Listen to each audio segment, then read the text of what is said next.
The crystal ball in my hand was supposed to light up gold. Everybody in that courtyard knew it.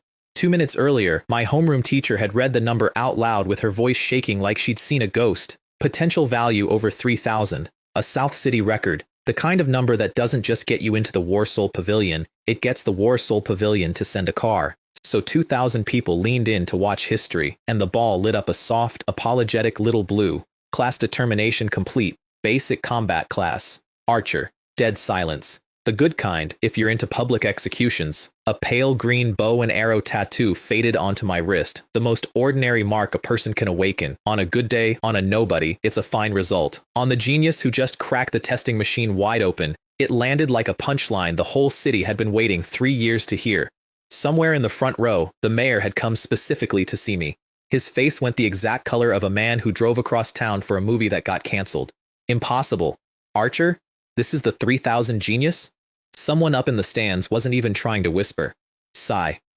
The bigger the hope, the bigger the letdown. That one I actually agreed with, so I stood there holding the certificate like it was a bill I couldn't pay, breathed out one long breath of stale air, and walked back to my seat without giving them the face they wanted. Give a crowd like that your despair, and they eat for a week. Then the instructor called the next name, and the morning kept twisting the knife, real professional about it. Maylin went up, my girlfriend of 3 years, purple light, advanced summoning class, necromancer. The stands sighed with envy, and somewhere in that sigh, a boy said, out loud, Leichen's dumping day is not far off, and everybody laughed. Because a graduation is just a machine for breaking up couples who suddenly notice the gap between their tattoos. And then Shuroki touched the ball. Gold. Real gold. The kind that turns a whole courtyard into a held breath. Hidden class. Divine Dragon Contractor. First one in the history of South City. The instructor, a grown professor, bowed to her like his spine had quietly resigned. She walked back down the steps, found me in the crowd, and tipped her chin up at me, not cruel about it. Just checking that I saw. Here's the part nobody in those stands knew, and the part I'd have paid money to keep to myself a little longer. While they were all busy deciding I was garbage, I opened my attribute panel to confirm the damage. Level 1. Attack 50. A defense stat you could sneeze through. And then, under all of it, a line of pale gold text I hadn't put there. Hidden talent. A special attribute unlocks every 10 levels. Current entry 1. Soul-slaying imprint. Permanently +1 attack for every enemy unit killed. No cap. I read it once. I read it again. Slower. Moving my lips like an idiot. 20 characters, that's all it was. Kill a thing. Gain 1 attack. Forever. No ceiling. Let me do the math for you the way I did it right there on that bench. 10-point tempering stone, the little rock that adds 10 attack to a weapon, costs a normal awakener several months of savings. The dragon scale cores they auction for Fortune's Bolt on 50 attack a slot, 15 slots max, and then you're done. That's the wall, that's the sky. Me, I just have to kill things. 100 kills is 100 attack, 1,000 is 1,000. There is no 15th slot. There is no wall, there is no sky. Cool, very cool.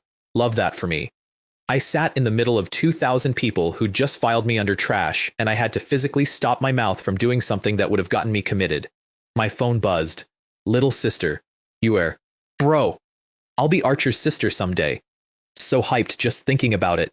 Is 11 months younger than me and about a foot more optimistic. We grew up in the same orphanage, lost our parents before either of us could remember them, and I've been talking to her in this bossy older brother voice for so long I don't have another one. She'd snuck out of junior high to watch my ceremony.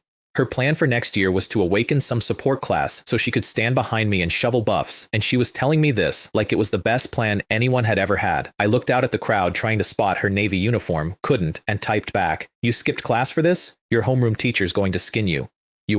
No way, my potential's too high, she wouldn't dare. Which was true, and which was the whole tragedy of it. This kid saving her lunch money for 2 years so I could buy a starter bow. I thought about telling her the truth about my talent. My thumb sat on the screen for a few seconds. Then I decided no. She'd only try to comfort a person who no longer needed comforting, and she was too easy a mark for that. Don't worry, I typed. The Archer. I woke up isn't your average Archer. Just pray you don't hold me back next year.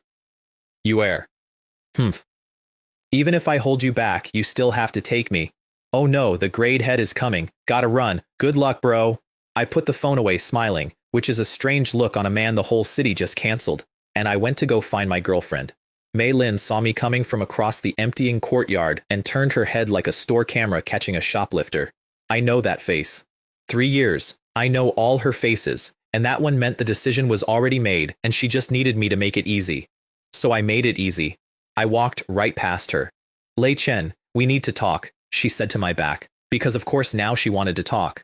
I stopped, turned, and used the calmest voice I owned. No need, I get it. That threw her more than yelling would have. She was braced for me to cling, to argue, to beg, and instead I was already halfway to the exit and thinking about arrows. She'd tell herself later I was too proud. She wasn't wrong. But proud people are also just people who did the math faster than you did. If I wanted to actually test this talent, I needed gear, and gear meant the little shop by the school gate, the one that only stocks the cheapest beginner junk and only opens during graduation season because that's all it takes to clear a year's rent off 18-year-olds with no other option. The place was packed with my classmates. I found the archer counter, which had a grand total of 2 weapons on it, a willow bow plus 10 attack, and an iron bow better but stamped level 10, which I wasn't. So willow bow it was. I peeled the tag off and had to laugh. 600 gold for a mass-produced stick with a string. 600 gold is half a year of me and you are eating around the meat. Huh, Lei Chen? Clear voice, the kind that makes a shop go quiet. Shuruoki, drifting over with 3 girls trailing behind her, every one of them an advanced class, the whole top shelf of this year's graduates come to browse the discount rack. What? I said, does our young lady Chin need beginner gear from the newbie bin too? I don't usually talk to her like that. We'd spent 3 years being politely nothing to each other, mostly because Mei Lin used to say I made her feel insecure, so I'd kept a careful 10 feet between myself and the richest, sharpest girl in school. That distance had just stopped mattering about 40 minutes ago. Shuruoki's smile deepened, pleased by the new attitude. Her father, for the record, is Shu Guang, the man who runs the entire South City branch of the War Soul Pavilion. When he coughs, the mayor says, "Bless you." She patted my shoulder. After we buy our newbie kits, we're going to the trial grounds. We're short a main damage dealer. Want in? The 3 advanced class girls behind her gasped in the quiet, suppressed way of people watching a goddess offer a hand to a corpse. Teaming with them would have meant showing my talent off on day 1 to 4 sets of very observant eyes. Pass, I said. You're all hidden and advanced. Teaming with you people is just asking for trouble. She rolled her lip. Humph. You awakened trash archer, but I always figured you had something under the hood. Otherwise, that heaven-defying potential is just a joke, isn't it? I raised an eyebrow. This woman was frighteningly quick, but she didn't push, just waved it off. When I'm in the pavilion, I'll introduce you. Go spend your afternoon on your Mei Lin. My face did something involuntary, and before it could finish, a laugh I hated came up behind me. Hey, isn't this our genius Lei Chen? Guo Haoming. Son of a mid-level pavilion man, professional loud person, 3 years of pretending he wasn't scared of me. Now that the scare was gone, he'd brought friends to watch. Why's our genius buying from the newbie shop, he said, all fake surprise, sarcasm pouring off him like sweat. Doesn't the school give geniuses special treatment? Oh wait, I forgot. You woke up a common class. Can't blame the school, can we? They can't be handing out gear to every trash that graduates. I tested the bowstring a couple times and let him talk to the back of my head, which annoyed him more than any answer would have. You've hated me in the same classroom for 3 years and never landed a punch, I said finally, half-lidded, mild. Must be exhausting. Go on, take your shot while the shine's still off me. Vent. His eye twitched. His family had always told him not to poke me, back when I had a halo, and now that the halo was gone, he still couldn't quite make his hand move.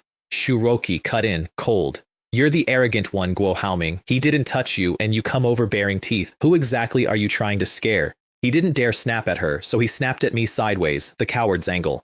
Right. All you're good for now is hiding behind women. Then, on his way out, the real knife, delivered with a smile. Oh, and May already accepted my invite to my regular team. But you understand, right? A guy with your class, you were never really good enough for her. I squeezed the willow bow until it creaked, and I didn't say a word because at times like that words are the single most useless tool in the box. I paid, bought the rest of the beginner set at a few more shops, watched almost 2,000 gold, every coin my sister and I had scraped together for 3 years, evaporate into armor made of wet paper. That part was already in my budget, so it didn't sting much. Then I went to the teleport plaza, turned down 6 team invitations, texted Yuer that dinner was on her tonight and the dumplings were on the 3rd shelf, and stepped alone into a portal to novice trial ground number 995. Cha, playing lone wolf, some rejected recruiter muttered behind me. Wait till he's out there crying for teammates. The world flipped, grassland to the horizon, and in the nearest patch, a whole herd of fat, long-tailed rabbits chewing grass and minding their business, which they would shortly regret. I raised the willow bow, drew, and a little light and shadow arrow formed itself on the string, loosed it, 40 damage, into a gray rabbit's shoulder. It screamed, went from cotton ball to red-eyed murder in half a second, and came at me on legs way faster than anything that round has a right to be. I drew again and found out, live, that the Willowbow's fire rate meant I got exactly one arrow roughly every 2.5 seconds, which is a hilarious number to learn while a furious rabbit closes the distance. Second arrow, barely in time.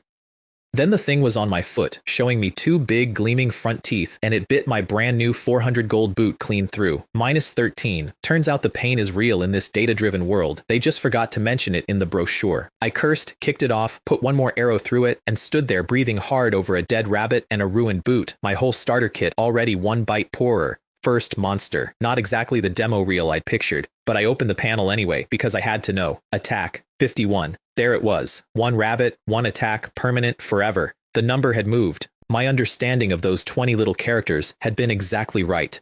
I looked back at the herd, at the hundreds of fluffy idiots rising and falling across the grass, and they stopped being rabbits. They became a very slow, very patient escalator, and every single step of it went up. "All right," I said, out loud, to no one, in the voice of a man who'd just been declared trash by 2,000 people. "Let's continue." I continued for 2 hours, and by the end of it the long-tailed rabbit population of Novice Trial Ground 995 had been converted 1 arrow at a time into a number on my panel. Level 4. Attack, without a single coin of gear factored in, 371. Let me put that in human terms because the panel won't. 371 raw attack is what a level 10 offensive class hits if he dumps every stat into strength and skips lunch for a month. I got there by murdering rabbits before dinner. I also had 10 free stat points burning a hole in my pocket, and here's where I made the first real decision of my new career. I dumped them all into agility, not strength. Strength gives me 5 attack a point, sure, but 5 attack is 1 dead rabbit, and I have a great many rabbits. What I couldn't buy with rabbits was fire rate. Agility bought me fire rate. 1 more level, and I'd hit 5. And 5 is the gate to the novice dungeon, where the monsters stand in tidy lines and the loot is real. I was busy picturing that pleasant future when the light in front of me dimmed. Not sunset dimmed, eclipse dimmed. A hot breath rolled across the back of my neck. I turned my head about as slowly as a man can turn his head, and there it was, a rabbit the size of a delivery van, standing on 2 tree trunk legs, gripping an enormous carrot like a warhammer, staring at me with eyes the color of a fresh crime scene. Ancient brute rabbit, level 5, wild boss. Attack 230, defense 150, health 18,000. I said. Brother Rabbit. Brother Rabbit raised the carrot and brought it down where my head had been a quarter second earlier. I did a somersault I did not know I could do, ate a mouthful of grass, and ran. Now, a wild boss is a lottery ticket. Beat one at this level and you get a mountain of experience, a pile of gold, and a guaranteed piece of epic purple gear. The catch is the 18,000 health, and my problem was that Brother Rabbit's carrot did enough damage to fold me in half twice over, so tanking was off the menu. That left the oldest strategy in the book. Run a while, plant my feet, shoot, run again. -291 a hit, which sounds great until you notice 18,000 divided by 291 is a lot of laps, and I'm the one doing the laps. An hour of that. An hour of sprint, turn, loose, sprint, my throat starting to burn, the boss's health bar coming down about as fast as a glacier changes its mind. I'd shaved it to maybe a quarter when a voice I really did not want to hear rang across the grass. Look, a newbie boss, 5 people, squad. And leading it, of all the teleport randomized maps in all the country, was Guo Haoming, with Mei Lin standing at his shoulder so close it wasn't a teammate's distance, it was a trophy's distance.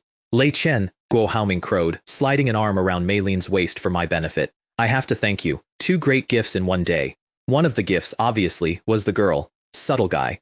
I dodged the carrot, gave Mei Lin one flat look, and said nothing, which she found harder to stand under than she expected. You've been working so hard on this boss, Guo Haoming went on. Why not take a break and let us help? And that, right there, was the exact moment the afternoon turned around, because I did want to take a break. So I changed direction and ran the low-health, extremely angry, van-sized boss straight at them. You like this boss so much? It's yours, I said, and jogged right past his shield. Enjoy. He was delighted. He actually thanked me. He slammed his fancy green starter shield into the dirt, called his team into formation, and told his brothers to prepare for battle, because in the early game a single wild boss puts you a full head above every other rookie in the country, and he could already feel the crown. Then Brother Rabbit hit him, one swing, -130, a third of Guo Haoming's health, gone, his knees folding, his face doing the thing faces do when death stops being a word and becomes a smell. This is a kid with a shield his father bought at great expense, stats dumped full into Constitution, theoretically, the tankiest thing his age. He knelt in the dirt going, what the hell is this damage? Which, welcome to my afternoon, buddy. Maylin's necromancer skeleton popped up, swung a rusty axe at the boss's leg for a proud -5, and got flattened into bone confetti on the return swing. Couldn't survive one hit. Guo Haoming, already running, screamed at her to summon another and hold aggro, called his own skeleton summoning girlfriend trash in front of everyone, and I climbed up on a nearby bluestone, one knee up, elbow on it, and settled in to watch the show. I did not look at Maylin once. There's a specific cruelty in that, and I meant every ounce of it. They ground it. Give the little coward credit, his battle coordination wasn't bad. Half an hour of 5 people chipping, the boss down under 2,000 health, and my window opening. I dusted off my pants, hopped down, and strolled over. Lei Chen, what the hell do you want? Guo Haoming snarled mid-dodge. Relax, I said. You're clearly struggling. I'm here to help. Here's a rule of wild bosses that Guo Haoming understood and was counting on. No matter who does the work, the reward goes to whoever lands the last hit. He'd stolen this boss from me on exactly that math. So he was very interested in keeping me away from the finish line and very uninterested in the irony. I pulled a regional loudspeaker out of my inventory. Everyone, come quick, I announced to the entire map. Newbie boss, almost dead, practically free, first come, first served, coordinates 774881. You son of a, Guo Haoming couldn't even finish the word. Strength in numbers, I said, harmless as a greeting card. No need to thank me. We're classmates. I saw how hard you were fighting. Those were his words to me at the shop, more or less. He recognized them. You could see him recognize them. If the boss hadn't been actively trying to kill him, he'd have turned that shield on my skull. Half a minute later, the grass was full of running footsteps. 10, 12, 15 people, materializing out of the tall grass with the glassy joy of gamblers who just heard a slot machine 2 rows over. Who dares steal my boss? Guo Haoming roared at the crowd. Do you even know who I am? They looked at him. Who are you? He'd forgotten the one true fact of the novice trial grounds. The space rules scoop rookies at random from all over the country and dump them here with no cities, no regions, no reputations. He was somebody in South City. Out here, he was a loud stranger with a shiny shield. He tried, my dad is Guo Yang of the War Soul Pavilion, which bought him about 2 seconds of hesitation until a guy in the back yelled, essentially, he doesn't even know your face, so who's he going to complain to? Charge, and the whole field lit up with fireballs and frost. Then it was just arithmetic. I stood at the edge, counted the damage, worked out that a full volley from the crowd took the boss down roughly 100 a wave, and that if I fired when it sat around 200 I'd have it. Down it came. 620, 518, 316, 248. There. I loosed one arrow, tucked inside the glare of everyone else's skill effects so nobody could trace the shot, -230, and the van-sized rabbit froze mid-swing, carrot still raised and toppled. Silence, then chaos. What happened to its health? It's dead? How's it dead? I had 200 saved for the last hit. Where'd it go? Which idiot called the high levels in? Don't you know level 10 plus get nothing off a newbie boss? The system asked me if I'd like to make my name public. I would not. This was the kind of thing that gets a person hunted, and I chose hide. Congratulations, said the map to everyone at once, to the anonymous awakener who slew the ancient brute rabbit, reputation +10. The field filled with people cursing the nameless jerk who'd rather burn a boss than share it. I let them. Meanwhile, in my head, a much better set of notices was playing. 30,000 experience, 10,000 gold, 1 piece of epic tier gear, and then, 5 times fast, ding ding ding ding ding, level 4 to level 9 in a single breath. I was suddenly, genuinely grateful I'd remembered to turn off my level up light show early, because a rookie glowing like a slot machine jackpot in the middle of a crowd is a rookie with a target painted on him. 10,000 gold. My sister and I saved less than 2,000 in a year of eating around the meat. 1 dead rabbit and I was out of poverty, standing in a field of strangers who were all busy hating a person who didn't have a name. I found a dark alley back in the city, checked the panel, dumped my new points into agility again, and pulled out the boss's drop. An epic willow bow. Same ugly stick as mine, apparently, until I ran appraisal on it. Attack 18, fire rate 0.3. And then 3 affixes, and every one of them read the same. Attack speed +0.3. Anyone else opens that in size. 18 attack is nothing. An iron bow at level 10 beats it on raw damage. It's a throwaway, but I don't need raw damage. My talent prints raw damage for free, all day, 1 corpse at a time. What I can't print is speed. This bow's base fire rate stacked up to 1.2, and with my agility riding on top, my arrows per second jumped to a number that made me stop and read it twice. 2.5 arrows a second, 1 every 4/10 of a beat. The universe had spent all morning telling me I was trash, and then, very quietly, in an alley, it handed me the one weapon on Earth built specifically for the freak it accidentally made. Cool, very cool. I did not love that for the universe. I loved it for me. The novice dungeon is where the real gear lives, and the first one everybody runs is the Grey Wolf Den. 157 wolves, 3 rings of them, 2 elites guarding each gate, 1 king at the bottom. The theory teacher spent whole classes drilling into us how you're supposed to do it. Shield Warrior finds the perfect angle, lures 1 wolf, the 2 frontliners trade taking bites while the healer keeps them alive and the ranged carry chips from behind, and whatever you do, do not wake the whole pack at once because a Grey Wolf hits for 130 and a full health tank eats maybe 5 bites before he's a rug. I walked in and immediately did the thing you're never supposed to do. 2 wolves had spawned right next to the safe platform, which for a normal team means quit and go home. For me, it meant I got to start early. I lifted the epic willow bow and put an arrow through each of them before they finished standing up. 300 damage a hit, instant. The theory teacher's entire lesson plan, obsolete. Here's the thing about my bow that nobody but me understood yet. In anybody else's hands, it's a transition piece, 18 attack, garbage past level 10.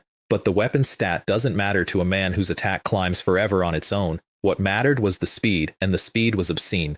With everything stacked, I was firing something like 2.5 arrows a second, and each arrow was already an execution, so the Grey Wolf Den wasn't a dungeon run. It was a walk with a soundtrack. Every wolf that stepped into 30 meters died before it cleared 20. The elites had a nasty passive plus 50% attack when they dropped below a 5th health, a real nightmare if you're a normal team scared of the last stretch of a fight. My fights didn't have a last stretch. 2 arrows, done, before the thing could get scared enough to matter. One of them insisted on throwing its head back for a big dramatic howl before attacking, which was very brave, and which I rewarded by pinning it to the rock wall mid-note. The other elite dropped a pair of gloves called Grey Wolf's Grip, with a charge skill on them, hold to store up to a triple damage hit, and I put them straight on. Then the statue at the end of the canyon cracked open, and the Grey Wolf King unfolded out of it, 2 stories of metal fur and dark gold patterns, level 9, 330 attack, 1500 health, a howl that summons more wolves every time you chunk it. A day ago that thing would have been the end of me. 330 attack is a death sentence to an archer, but I just picked up a charge skill, so I drew, aimed at its head, and held.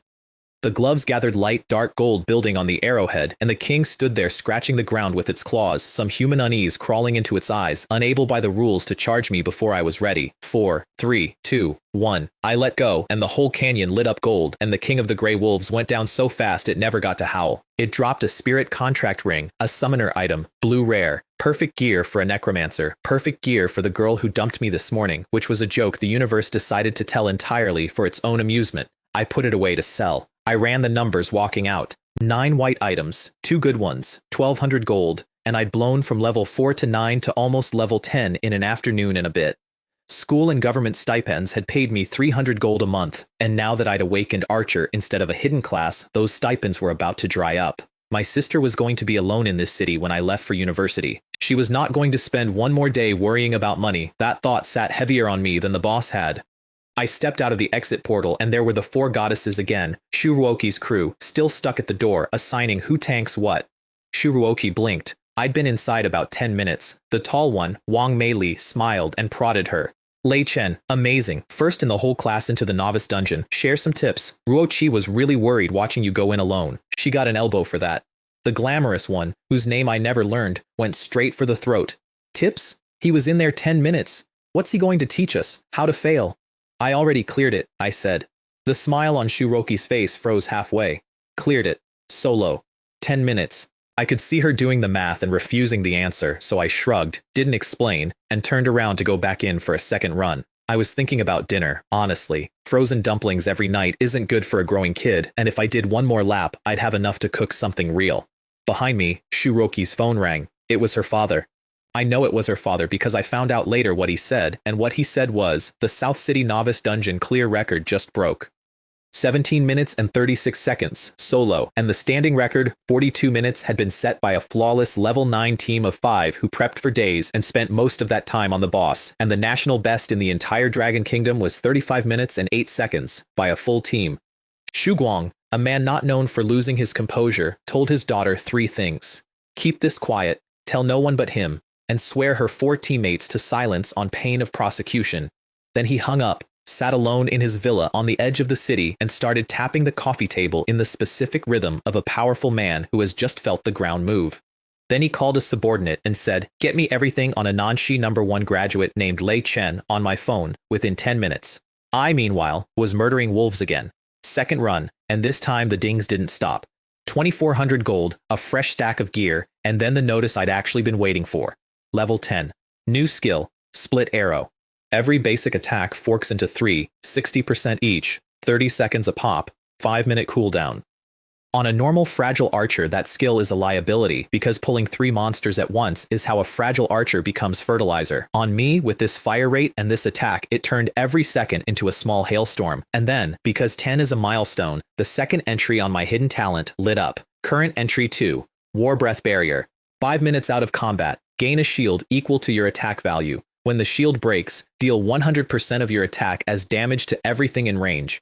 I read it, and I laughed, alone, in the dark of a wolf den, the kind of laugh that would have cost a normal person a lot of health if they'd been standing near me. My first talent made me a god of damage with the fatal flaw of a wet paper towel. This one handed the wet paper towel a suit of armor that grows every time I kill something, and detonates when it finally cracks. I stabbed myself in the arm with a dagger to test it. The blade stopped a hair off my skin, -1, and a shield bar lit up under my health, showing a value identical to my attack. Extra health that grows forever and clears a room when it pops. The most important thing in my life, it turned out, was to never ever stop killing monsters. I'd suspected. Now it was doctrine. It was almost 8 when I got home. Yu-Er was waiting at the door in her thin school uniform, up on her toes, waving. "Why are you standing out here?" I said immediately, because it was cold and she'd forgotten a coat, and I reached out and pinched her chilled cheek with a scolding I couldn't keep the worry out of. "I'm not cold," she lied, and took my arm and looked me over for damage the way she always does. Then she got quiet, and I knew something was coming, and I asked what. "I saw Mei-Lin at school today," she said carefully. "Walking really close with some boy I don't know, by the grove behind the field. It looked off." She held her breath and watched my face like she was defusing something. My little sister had walked around all day carrying this, terrified I'd break, and telling me anyway because she wasn't going to let me be the last to know. I gave it about the weight it deserved, which was an "oh." Then I stopped and looked her in the eye. "I'm not as breakable as you think. She made her choice. I've got my own road. I won't be sad when she goes, and I won't lose to her. Understand?" The tension ran out of her little face all at once, and she smiled, really smiled, and stuck her tongue out. And we went in to eat. The room was dim, 2 bowls set out, a small plate of stir-fried greens, a bowl of hot and sour potato shreds, and 1 single fried egg sitting alone in my bowl. Thin, crisp at the edges, golden. "Why's there only 1 egg?" I said. Her eyes did a fast, guilty flick to the side. "I already ate mine." She couldn't look at me while she said it. She never can. This girl skips her own egg so her big brother has protein for fighting monsters, and then lies about it to my face like I'm not going to see straight through her, like I haven't seen through her for our entire lives. I didn't say anything. I went to the kitchen, took down the old floral apron off its nail, tied it on, and dug the last 2 eggs out of the very back of the fridge. "Brother, stop. I'm on a diet. Look how fat I've gotten. I don't want eggs," she called, urgent, following me in. "You've gotten thinner, and you're talking about diets," I said, not turning around. The oil hissed. I cracked both eggs in. She stood in the doorway with her face scrunched up like I was frying her savings instead of 2 eggs, telling me there weren't many left and I'd be burning energy every day now and the eggs were for me. I fried them both golden, put the bigger one in her bowl, and finally said the thing I'd been carrying all afternoon. "Don't worry, we're not going to live like this anymore." Then I pulled out my phone, tapped a few times, and pushed it across the little table so she could see the balance in my wallet. She glanced at it, glanced again. Then she grabbed the phone and started counting out loud like a kid on the abacus. 1, 10, 100, 1,000, 10,000. Her eyes got very big and very round. 14,000 gold? You made 14,000 gold in half a day? 14,000 gold is more money than the 2 of us could save in years. It's beef hot pot at the place she'd been not quite asking about for months. She grabbed my arm and shook it and started listing snowflake beef and beef rolls and tripe and fatty lamb, planning a feast at the top of her lungs, finally forgiving the egg, taking a huge crispy bite of it with a sound like a small happy animal. I ate and I listened and I did not tell her the number was going to keep climbing. Some good news, you save. That kid had earned every bite of that egg and I wasn't about to talk over it. I was up before the mist burned off. There's a trick to the long-tailed rabbits I'd figured out, which is that they respawn thick and stupid, and the map doesn't care how high your level climbs. It just keeps paying me 1 point of experience and, more importantly, 1 point of attack per corpse. So I turned split arrow on, and for the length of that skill, I was firing something close to 8 arrows a second, and the whole rabbit field went down in a wave. Then I'd teleport to a fresh map. Do it again. 7 maps before the morning was out. Attack from 1,000 and change to 3,726. I had no frame of reference for that number anymore. It had walked clean off the edge of anything they'd taught us in school. I just knew it was going up, and that going up was the only plan I'd ever need. I'd promised Yu the exchange today, so I went home and collected her, and she pulled me down the street by the sleeve to gawk at things, wearing her washed thin uniform because she told me flat out she didn't want new clothes. I was an awakener now, and I'd need money for things. She said it like it settled the matter. I let her think it had. The exchange lives in the Longtang building downtown, the tallest thing in South City, and it doubles as the local Warsoul Pavilion office, which is why two big men in black stood at the door with the coiled dragon and sword badge on their chests instead of a doorman. Inside, I took a mountain of white junk gear to the recycling counter, where a bored, middle-aged appraiser counted it out at half price, 3,800 gold, fine. Then I set out the good stuff. A green shield, a green intelligence necklace, and the blue spirit contract ring. The appraiser's whole face changed. Recycling white gear is a job. Catching a bargain off a rich kid's leftovers is where his real money hides, and you could see him decide I was a bargain. Green shield, 3,000. Necklace, 10,000.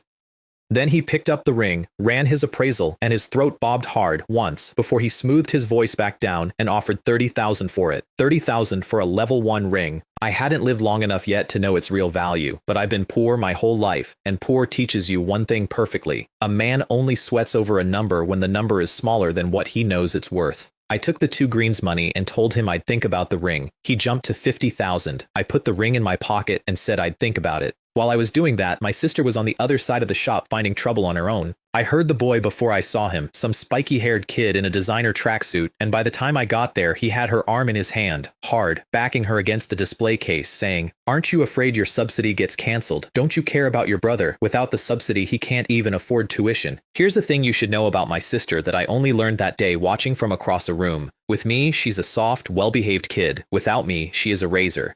She'd been standing there ice cold, refusing him flat, and he'd lost his temper and grabbed her. His name was Wang Kai, son of the vice principal, the same little tyrant who'd been dangling the subsidy over her. I put my hand on his shoulder. "Let go.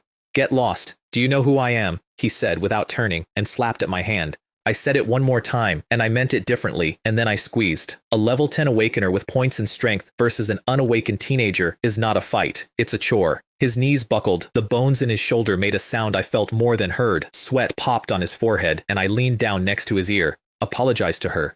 I'm sorry, he got out, fast, all the swagger drained. I shoved him off.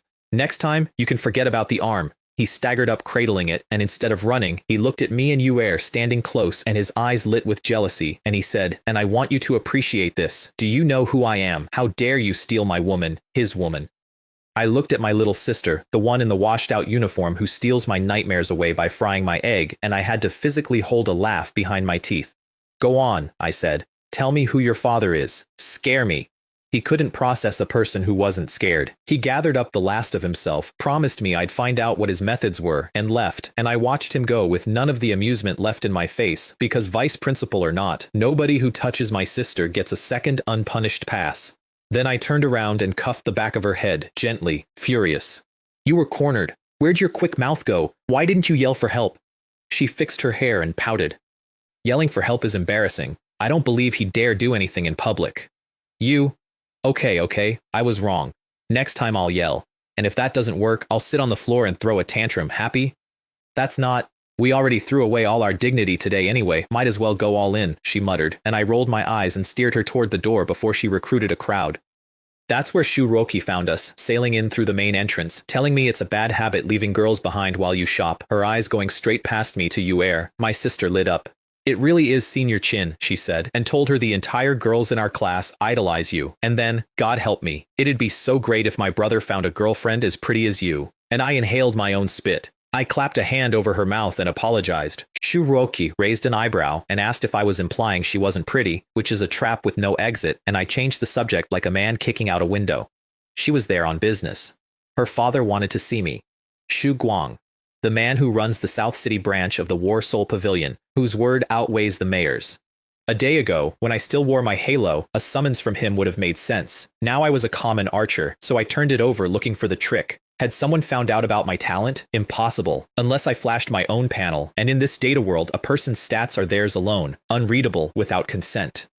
I couldn't find the angle, so I decided the meeting itself was the point, and there was one thing I wanted from Guang badly enough to walk into a puzzle for it. If a man like that owed me even a little goodwill, my sister would be safer in this city after I left. His office was up top, big and nearly empty, a long desk against one wall, and a tea table in all that space. No decorations, the room of a man who doesn't perform. He had a square face and a stubborn set to his brow, and I filed him as hard to talk to, right up until he grinned wide and told me to sit, and the grin didn't match the face at all, and I filed a note to myself that I was still young and bad at reading people. He poured tea and circled, and I circled back, and finally he tapped the table and said, "Yesterday somebody broke South City's 10-year novice dungeon record, and I heard he did it solo." I scratched my head and did my best impression of a boy who hadn't noticed. I broke a record? Ha, wasn't really paying attention. Shuroki detonated.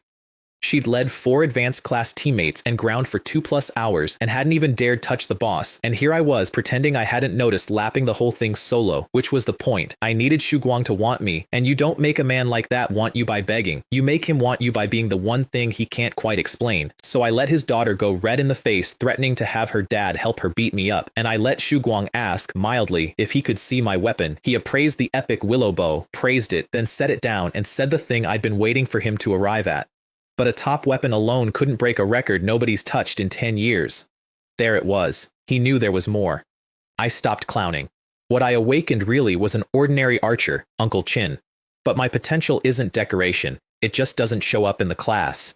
He let out a long breath, and there was hunger under it. The specific hunger of a man whose nation has been losing for 30 years and just smelled a way to win. He asked me to explain. I told him I'd rather not yet, but that the ability I got was absolutely worth that 3,000 number. He didn't push. He told me instead what 17 minutes and 36 seconds meant, that the national record was 35 minutes and change, that if he sent my result to headquarters, I'd be pulled into the most core training the pavilion has. And I told him the truest thing I said all day.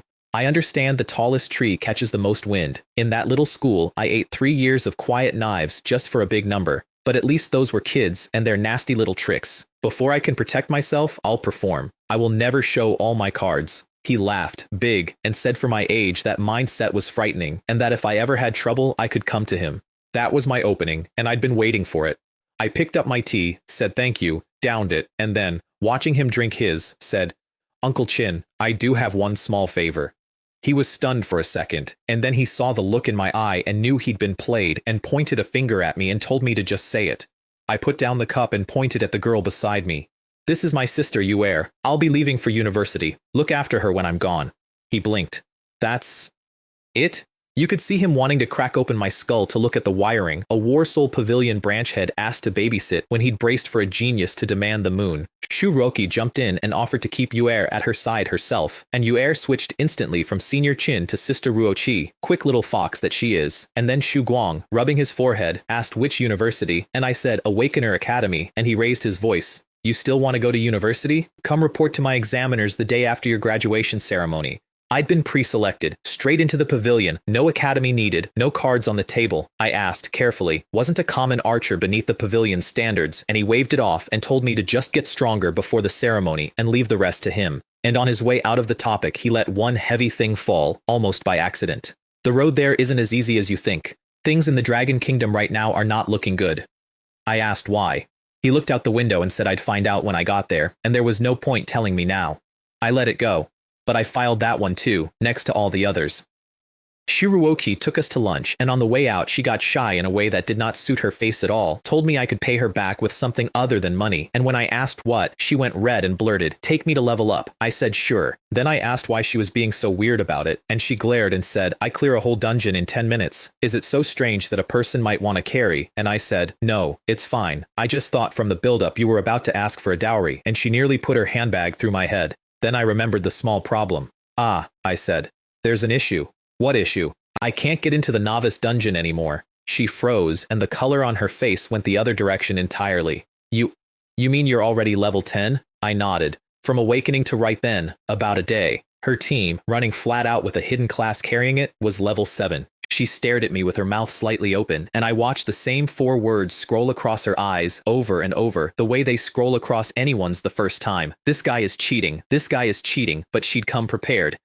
She flicked her wrist and a parchment scroll shimmering with faint starlight appeared in her palm. A reincarnation altar scroll, level 20, 300 monsters that respawn on a 3-hour loop, difficulties easy, hard, and hell, every drop and every coin mine to keep. She only wanted the experience off it. Her father had bought it at auction for 100,000 gold, which she mentioned the way another person mentions the weather. A dungeon where the monsters never run out. I looked at that scroll the way a starving man looks at a wedding buffet. Good stuff, I said, and before we went in, I finally let her tell me what the spirit contract ring in my pocket was actually worth, because that appraiser's nervous sweat had been nagging at me for a full day. She ran her own appraisal, and her eyes did a small strange thing, and she said quietly, "Sell it to me. That's worth at least 1 million. I nearly bit through my tongue. 1 million gold, 10 million in old money, the kind of number that means you never again check a price before you buy. The exchange appraiser had offered me 50,000, and I'd walked away thinking he was being generous.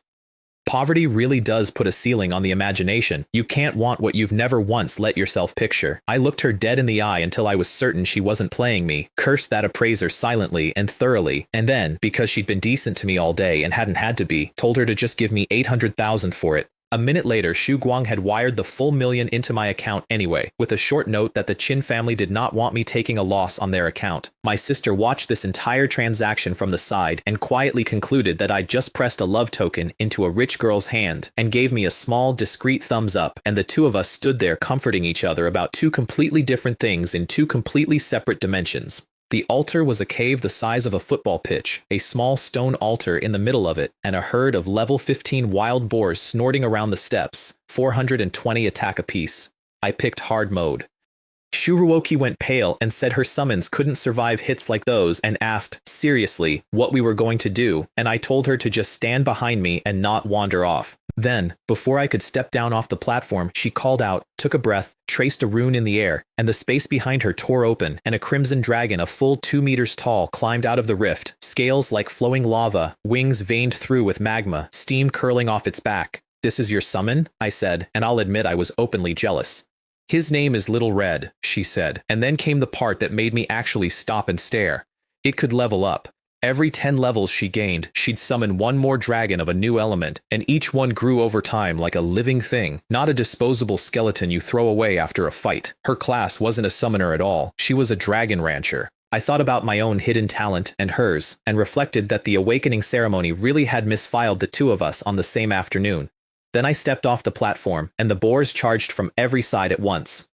I said split arrow, and the whole cave filled up with golden light, and inside of a single breath, the entire front rank hit the dirt before they could finish a squeal, the system actually complaining that I was refreshing the screen faster than it wanted to redraw it. 140 experience a boar in a 2-person party. Shuruoki's experience bar surged, and she leveled, and then leveled again, and stood there with her jade staff hanging forgotten in her hand, muttering, "This guy doesn't even need a tank. This guy doesn't even need cover," while I mowed a straight line through 300 monsters. 5 minutes, start to finish. She hit level 10 mid-slaughter and got her second dragon, Jet Black this time, and named it Big Black on the spot. And when I asked why not Little Black, she explained, with complete and total seriousness, that there would be a dark magic dragon later that would also be black, and that only that future dragon could properly be called Little Black. And if she used the name now, the later one would be upset about the seniority. I gave her a thumbs up because honestly, once you accept the premise, the logic is airtight. The elite white boars, 400 defense and 2,000 health each, died at exactly the same speed as everything else. She looked at me and at the carpet of dissolving boars and said one single word, pervert. 3 hours of that. When it finally ended, she'd rocketed from 7 all the way to 15, her 2 dragons past 20, and she stood in the emptying cave completely numb, saying she'd only hoped to reach 10 today, that this was insane, that nobody in the camp would ever believe the speed of it, and then worrying aloud, genuinely, about how on earth she'd explain the sudden level gap to her teammate Wang Mei Li, inseparable yesterday, and unable to run the same dungeon as her by tomorrow. Me, I'd cleared a good 30,000 gold and a stack of gear off the floor, and quietly, on my own panel where nobody could see it, my attack had climbed past 11,000, over 14 with the equipment stacked on. I'd worked out that with split arrow running I was putting 10 arrows a second downrange, and that a single charge shot now came out north of 40,000. Which meant that at level 15, I was hitting harder than a level 56 flame archer walking around with a body full of priceless embedded cores. I decided, on reflection, not to mention that number to anybody. Some kindnesses are just the simple act of not saying the figure out loud. We came out into the teleportation hall, and there, standing out of the crowd like a bruise on a peach, was Guo Haoming in a bronze breastplate and a giant silver shield, the kind of gear you only strap on when you desperately need to be looked at. His team fanned out around him and pressed against his side, letting him grip her waist like a handbag he'd accessorized with. Mei Lin. He'd been waiting for me. He swaggered over, a full head shorter than me, and launched into it. All about our great genius Lei Chen, who awakened such an awesome and powerful class, his little chorus laughing on cue at every beat, bragging crude and loud that Mei Lin here had chosen wisely, that if she'd stuck with me, she'd still be out shooting rabbits for pennies. I stood on the steps and looked down at him, and I let my eyes sweep once, flat and unhurried, across Mei Lin's carefully averted profile and back to his face, and I said nothing at all, and the nothing landed harder than any comeback could have, because there's no glory to be had in humiliating a man who can't make himself look up at you. Shuroki appeared at my elbow, slid her arm through mine, and cut him off cold. Guo Haoming, she said, dreaming out loud in broad daylight. Your shamelessness is genuinely one of a kind. He didn't dare round on her, so he vented sideways at me about hiding behind a woman's skirts again, and I finally leaned down, close enough that only he would hear it. Trash, huh? I said. Then take a guess. Why did I just now walk out of the dungeon teleporter? His face started doing the arithmetic against its own will. Both the novice dungeon and the special dungeons need level 5 just to enter, so a man strolling out of a dungeon array is a man past level 5, and a man past level 5 3 days after awakening was the exact impossible thing his whole team had watched chunk that wild boss down to nothing yesterday, the damage none of them could explain. Lei Chen, he said, hoarse, the veins standing up in his neck. That boss yesterday, did you steal it? Steal, I scoffed quietly. That was my boss to begin with. You lot were just holding it for me. I didn't confirm it and I didn't deny it. I left the picture hanging there for him to keep, and then I gave him the one word he'd genuinely earned, clear enough for the front row to catch. Idiot. Then I turned my head, told Shuroki let's go, and we walked past him and out into the light, and he stood there on the steps with his whole face working, forcing the words out through his teeth like steam through a valve. Good. Very good. Lei Chen. Which is the exact sound a man makes about 10 seconds before he does the thing that gets his entire family buried. I heard it. I filed it. And I did not slow down.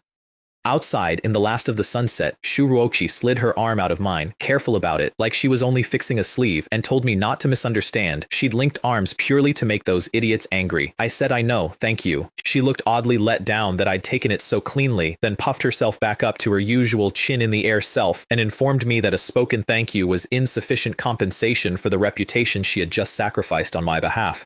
So I tapped the air and pulled out a necklace, a teardrop of blue stone on a fine silver chain, another summoner piece, rare grade, worth a good $50,000, and held it out to her. Congratulations. This one's your kind of loot. She appraised it, and a real smile got loose before she could catch it, and she turned the stone over in her fingers and said, thank you. She was very satisfied with the gift, and that she'd slow her own leveling from here to wait for her friend Wang Mei Li, so the poor girl didn't wake up tomorrow hopelessly behind. I nodded. There was no rush on my end. And I told myself, walking home in the dark, that a smile like that was worth more than the necklace had cost, and then I told myself to stop thinking about it, which worked exactly as well as telling yourself that ever works. While I was walking home feeling almost like a normal person, across town, in a study thick with cigar smoke, Guo Haoming was pouring poison into his father's ear. Guo Yang is the head of the armaments group at the South City branch, a man of the local Chen family, which means real money and real reach, the particular kind of official who braids his family's business into the pavilion supply lines and quietly skims the seam where they meet. His son stood in front of his desk, vibrating with humiliation, and laid the whole thing out.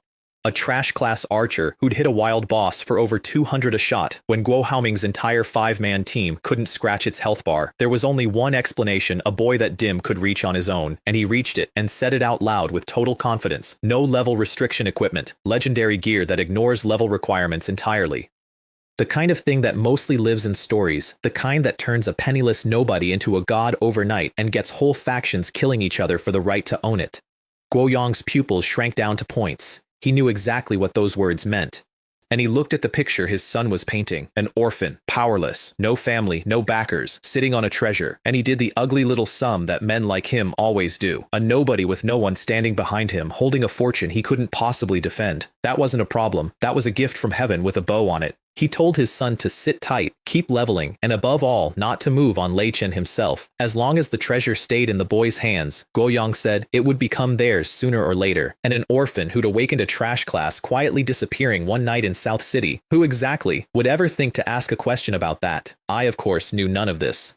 I got up the next morning before the mist had burned off and went and killed rabbits until my attack read over 18,000 because that was the plan. That had always been the plan, and I trusted the plan a great deal more than I trusted people. There's a story they tell about a Lord-level wild boss that spawned in South Korea a few years back. The entire country mobilized to bring it down. 7 days and 7 nights of fighting, and they lost close to a third of their awakeners doing it. A genuine national catastrophe. Families in mourning from coast to coast. Except that in the years afterward, South Korea's national fortune didn't sink the way everyone expected it to. It climbed. Quietly, strangely, steadily. The government never once explained why, and anyone with eyes in their head drew their own private conclusions. I didn't understand yet why that story mattered, or that it was a preview of the whole game I was about to be dropped into. I just tucked it away with all the other pieces. Then I went back to the exchange to offload the morning's haul, and the same middle-aged appraiser who'd been dozing bored at his counter the day before came out of his chair like I'd plugged him directly into a wall socket, hand already extended for a handshake, face flushed, breathing fast. I took a step back from the sheer enthusiasm of it. He'd clearly spent the whole night lying awake, realizing exactly what he'd let stroll out his door. The whites went for 23,000, the greens and blues 250, and then he begged me for the ring, promised any price I cared to name, and when I told him it was already sold, the color drained right out of his face. Sold to whom, he needed to know, for how much, and I told him he didn't need either of those things, and left. I walked out with 1.3 million gold sitting in my account, and a thought I had never once in my whole life allowed myself to actually think. I wanted to buy a house. A real one, ours, with our name on the deed, so that you and I would never again have to read a landlord's mood at the breakfast table, never again spend the last month of a lease wondering whether we'd have a roof after it. And I knew exactly which place, because she told me 100 times without ever knowing she was telling me. Cloud Perch Cottage, out in the west suburbs, the little villas with the little walled yards. Brother, she'd say, wistful, if we ever had a yard like that, I'd fill the whole thing with flowers. In a 5th-tier city, those villas run 300,000-400,000. I had 1.3 million. I flagged a cab and told the driver to take me to the sales center, and I didn't breathe a word of it to Yuer because this was one surprise I intended to keep wrapped until I could hand her the key. Halfway there, I told the driver to pull over by a stand of white birches off in the middle of nowhere. He balked at it. I told him I had some personal business and I'd still pay the full fare and then some. He caught my eyes in the rearview mirror and something in his chest went tight and he pulled over onto the shoulder without another word. Almost the instant we stopped, a black SUV that had been sitting on my tail the entire trip surged up and cut across the road in front of us. 3 men in black climbed out, a bald one with a scar splitting his face from brow to lip, twirling a dagger between his fingers, plainly the captain. A wall of muscle carrying a heavy axe with old dark stains dried into the blade, and a thin one with sinister eyes, rolling a handful of diamond-shaped darts across his knuckles. They'd been waiting for a quiet, empty stretch of road, and I had just very obligingly handed them one, which the big muscle found genuinely hilarious. Kid's got guts, the bald one grinned, all yellow teeth. Knew we were on him and stopped anyway. Came all the way out to the wilderness to make it easy for us. Appreciate it. I got out, closed the cab door behind me, and let the willow bow flash into my hand. Guo Haoming send you? I asked. Because I called him an idiot? Secondary reason, the bald one allowed, and then, because I was going to die out here anyway, he told me the real one. Their boss wanted the top-tier gear I was wearing. A common man is innocent, he recited, like a proverb he was proud of, but a common man holding a treasure is a criminal. Hand it over. You were never qualified to own a thing like that. I glanced down at the willow bow in my hand, a first-tier purple stick, 600 gold at the counter. This was what all the fuss was about. I honestly briefly wondered whether the Chen family had gone quietly bankrupt and lost their collective minds. The muscle got bored of the talking and moved. Wait, I said, and he actually stopped, blinked at himself, then bellowed about who exactly was in charge here. I asked him, mild as anything, what level the 3 of them were, since it apparently took a full trio of professionals to handle one 3-day newbie. Level 25, he snarled, deeply insulted, and it wasn't that I was hard, he added, it was that what I carried was too important to risk. Level 25. I nodded, completely relaxed now. Not that great, honestly. He charged, axe up, sneering at the single arrow I'd leveled at him. A pure power berserker far too proud to dodge, so utterly certain of his own defense that eating one arrow could not possibly matter. It mattered. Minus 3,760. He made it 2 steps, felt the cold drive straight through his skull, and the world tilted hard sideways under him, and he folded down into the dirt like dropped laundry, gone before he'd finished understanding that he'd picked a fight with a beast wearing a person's face. 2 seconds, start to finish. His inventory bag thumped into the grass beside him. The captain and the thin one dropped the sneering all at once. They hadn't even seen the shot. The captain, to his credit, snapped out of it first, and a level 20 assassin's dash turned him into a blur that reappeared behind me, dagger already driving at my spine, while the thin one flicked 3 poison darts at my throat, my heart, and my gut in a triangle with no gap left to dodge through. Textbook, seamless. 2 killers who'd done this 100 times, closing out an archer who read as barely level 5. The dagger hit, the darts hit, and nothing happened. A crystalline lattice flickered into place over my skin, the dagger stopped dead against tough, resilient nothing, and the darts pattered off my clothes without so much as tearing the fabric. War breath barrier. My shield had 100,000 and change of me to chew through before it ever reached the real me, and their entire combined killing blow did about 1,600 to it. The captain's face, frozen there mid-thrust, is a thing I still take out and enjoy on a slow day. What kind of defense? No elemental flare, no magic shield. How does a body just refuse the damage? He backed toward his one remaining teammate on pure instinct, the last reflex of a man who's realized he's out of his depth, and the 2 of them started slowly, carefully retreating toward the SUV. I raised the bow. Leaving already? Too late for that. The thin one dropped straight to his knees and started crying, spilling all of it at once. It was Guo Yang. Guo Yang sent us. We're just hired hands following orders. Please, spare me. I let him get most of it out because I wanted the name confirmed in his own voice, and then I loosed 2 arrows too fast to follow, and the birch grove went quiet. I searched their bags. 500,000 gold, and a pair of level 20 rare boots. Big agility, big constitution, 30% movement, exactly the kind of top-tier assassin gear that happened to fit me perfectly, except I couldn't wear it for a few more levels yet. It was the first time I'd ever killed a person, 3 of them as it turned out. And I'll be honest with you, I felt about the way you feel finishing an unpleasant chore. Mercy toward men who came out here to make my sister an orphan for a second time is just cruelty aimed the wrong direction. I got back into the cab, told the driver to carry on to the sales center, and he snapped out of his frozen terror and drove. I watched the birches shrink in the mirror and did not spare the cooling bodies behind me a second glance. There was a house to buy. 2 figures ghosted into that birch grove after I left, which I didn't find out about until much later. One was a mountain of a man in a camo vest with a claw scar down his chest. The other was a red-haired woman with hawk's eyes. They crouched over the 3 bodies and read them like a book. 1 kill for 3, clean fatal shots, and darts deflected off nothing on the ground. The big one whistled low and said the boss was right, this kid's a humanoid beast. The woman studied the deflected darts and said it isn't just his attack. There's something strange, some defense they didn't know about, and she thought even the boss had underestimated him. Then she made a call and told the South City Police to log 3 members of a local criminal gang killed resisting arrest by the Warsaw Pavilion. Scene cleaned, no one the wiser. Stealing a kid's credit, the big one grumbled. Giving him the credit, she corrected, since he wants to keep his head down. Then they melted into the trees and left 3 cold bodies for the official version to swallow. The sales center for Cloud Perch Cottage was all curved glass and koi ponds, and the consultant who greeted me stopped mid-sentence and said my name, and it turned out to be Sister Lin. Wang Ling, my old rental neighbor, a divorced mom raising a 6-year-old, who'd fed my sister and me out of her own pot more times than I could count when we had nothing.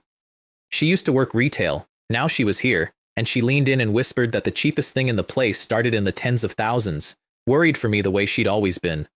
I told her I'd had good luck in a dungeon and to just show me around, and she did, and when I pointed at the hilltop villa with the 2-yard, 150-square layout and asked the price, she said 580 and braced for me to flinch. I said I'll take it. Then I made her whisper me the real floor, 500,000, and haggle the manager down for me, and when it was done, I quietly transferred her 20,000 on top, because the villa sold at reserve meant her commission was nothing, and Sister Lin doesn't get to lose money helping me, not while I'm breathing. Riding back to the teleporter, the birch grove replayed itself behind my eyes. The speed of those 2 assassins. The half-second where if it hadn't been for the barrier, I'd have been a corpse in the weeds.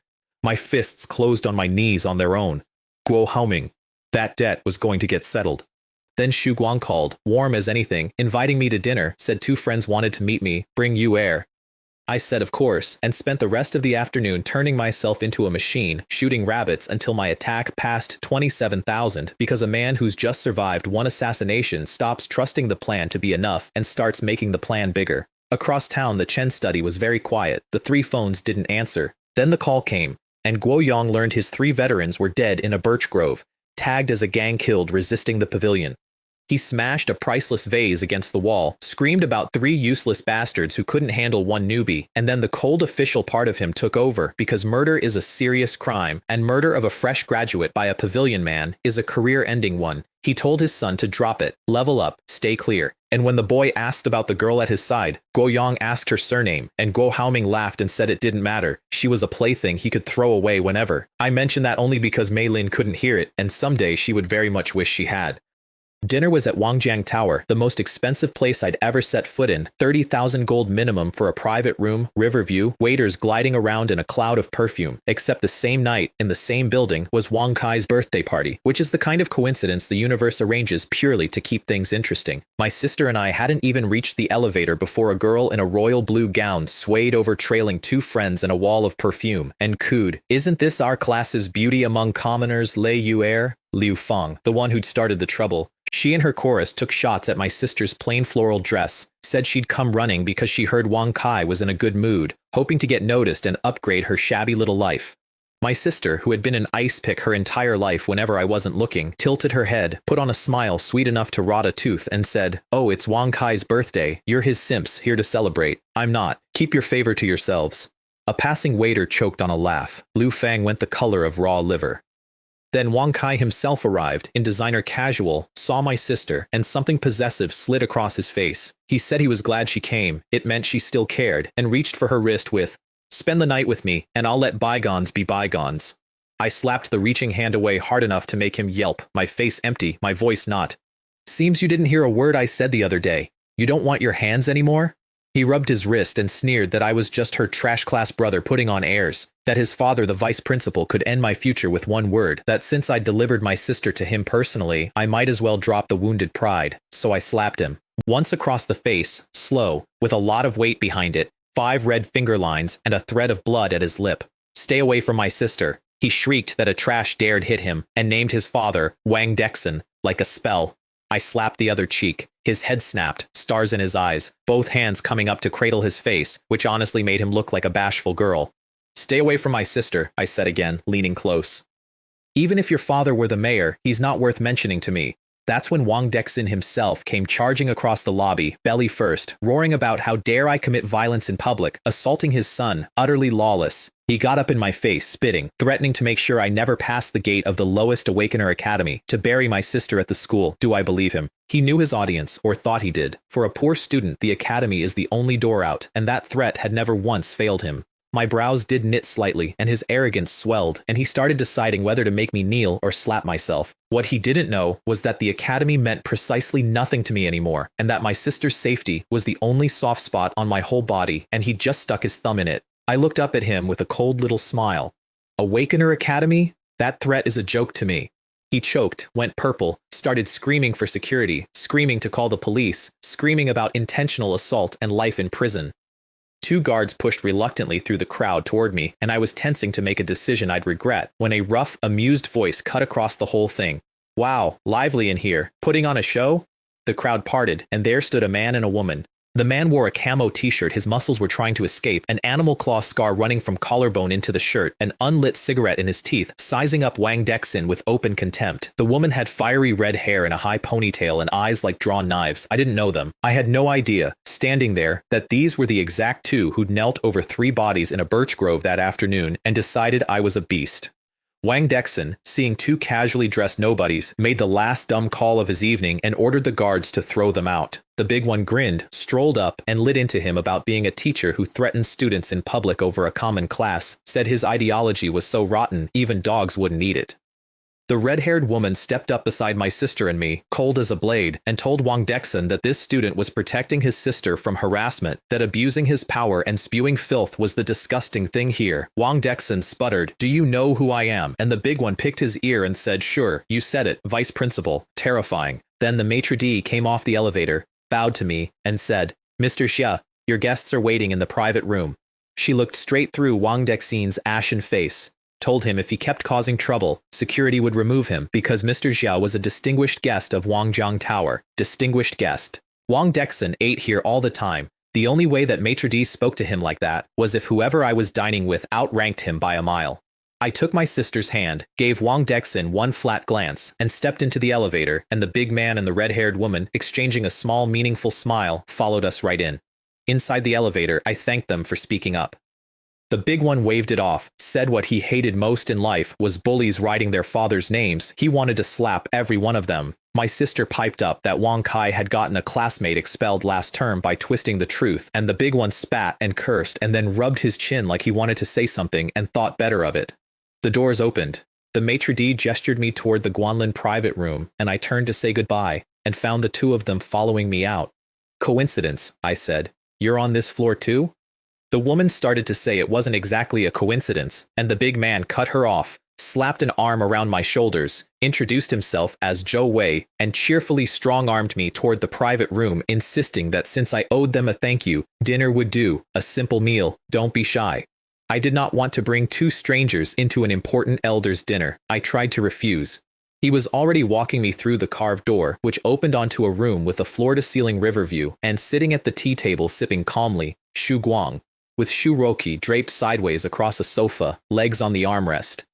Xu Guang looked up, entirely unsurprised, and said, "Brute, I asked you to pick him up. Why do you look like you kidnapped him?" The big man's cheeky grin collapsed into wounded innocence. The red-haired woman rolled her eyes and sat down across from Xu Guang with a flat, "Boss." And I stood there, looking from Xu Guang's helpless face to the honest giant, to the indifferent woman to Xu Ruoqi making a face at me, and my brain quietly stopped working. "Uncle Qin," I said, "do you know them?" He laughed and introduced them. Zhou Wei, War Soul Pavilion Special Operations, Level 53, Xuanwu Battle Shield. Feng Hua, same team, Level 56 Flame Archer. His old training squad mates, brothers in arms. And this year, the examiners assigned to Nanshi No. 1. The examiners choosing who gets into the pavilion, which meant the free meal routine in the hallway had been a bit. They'd been invited to this very table the whole time, and my flustered attempt to refuse them had been performed at length for the two people whose entire job was to judge me. Zhou Wei slapped his thigh and howled about the look on my face like I'd swallowed a fly.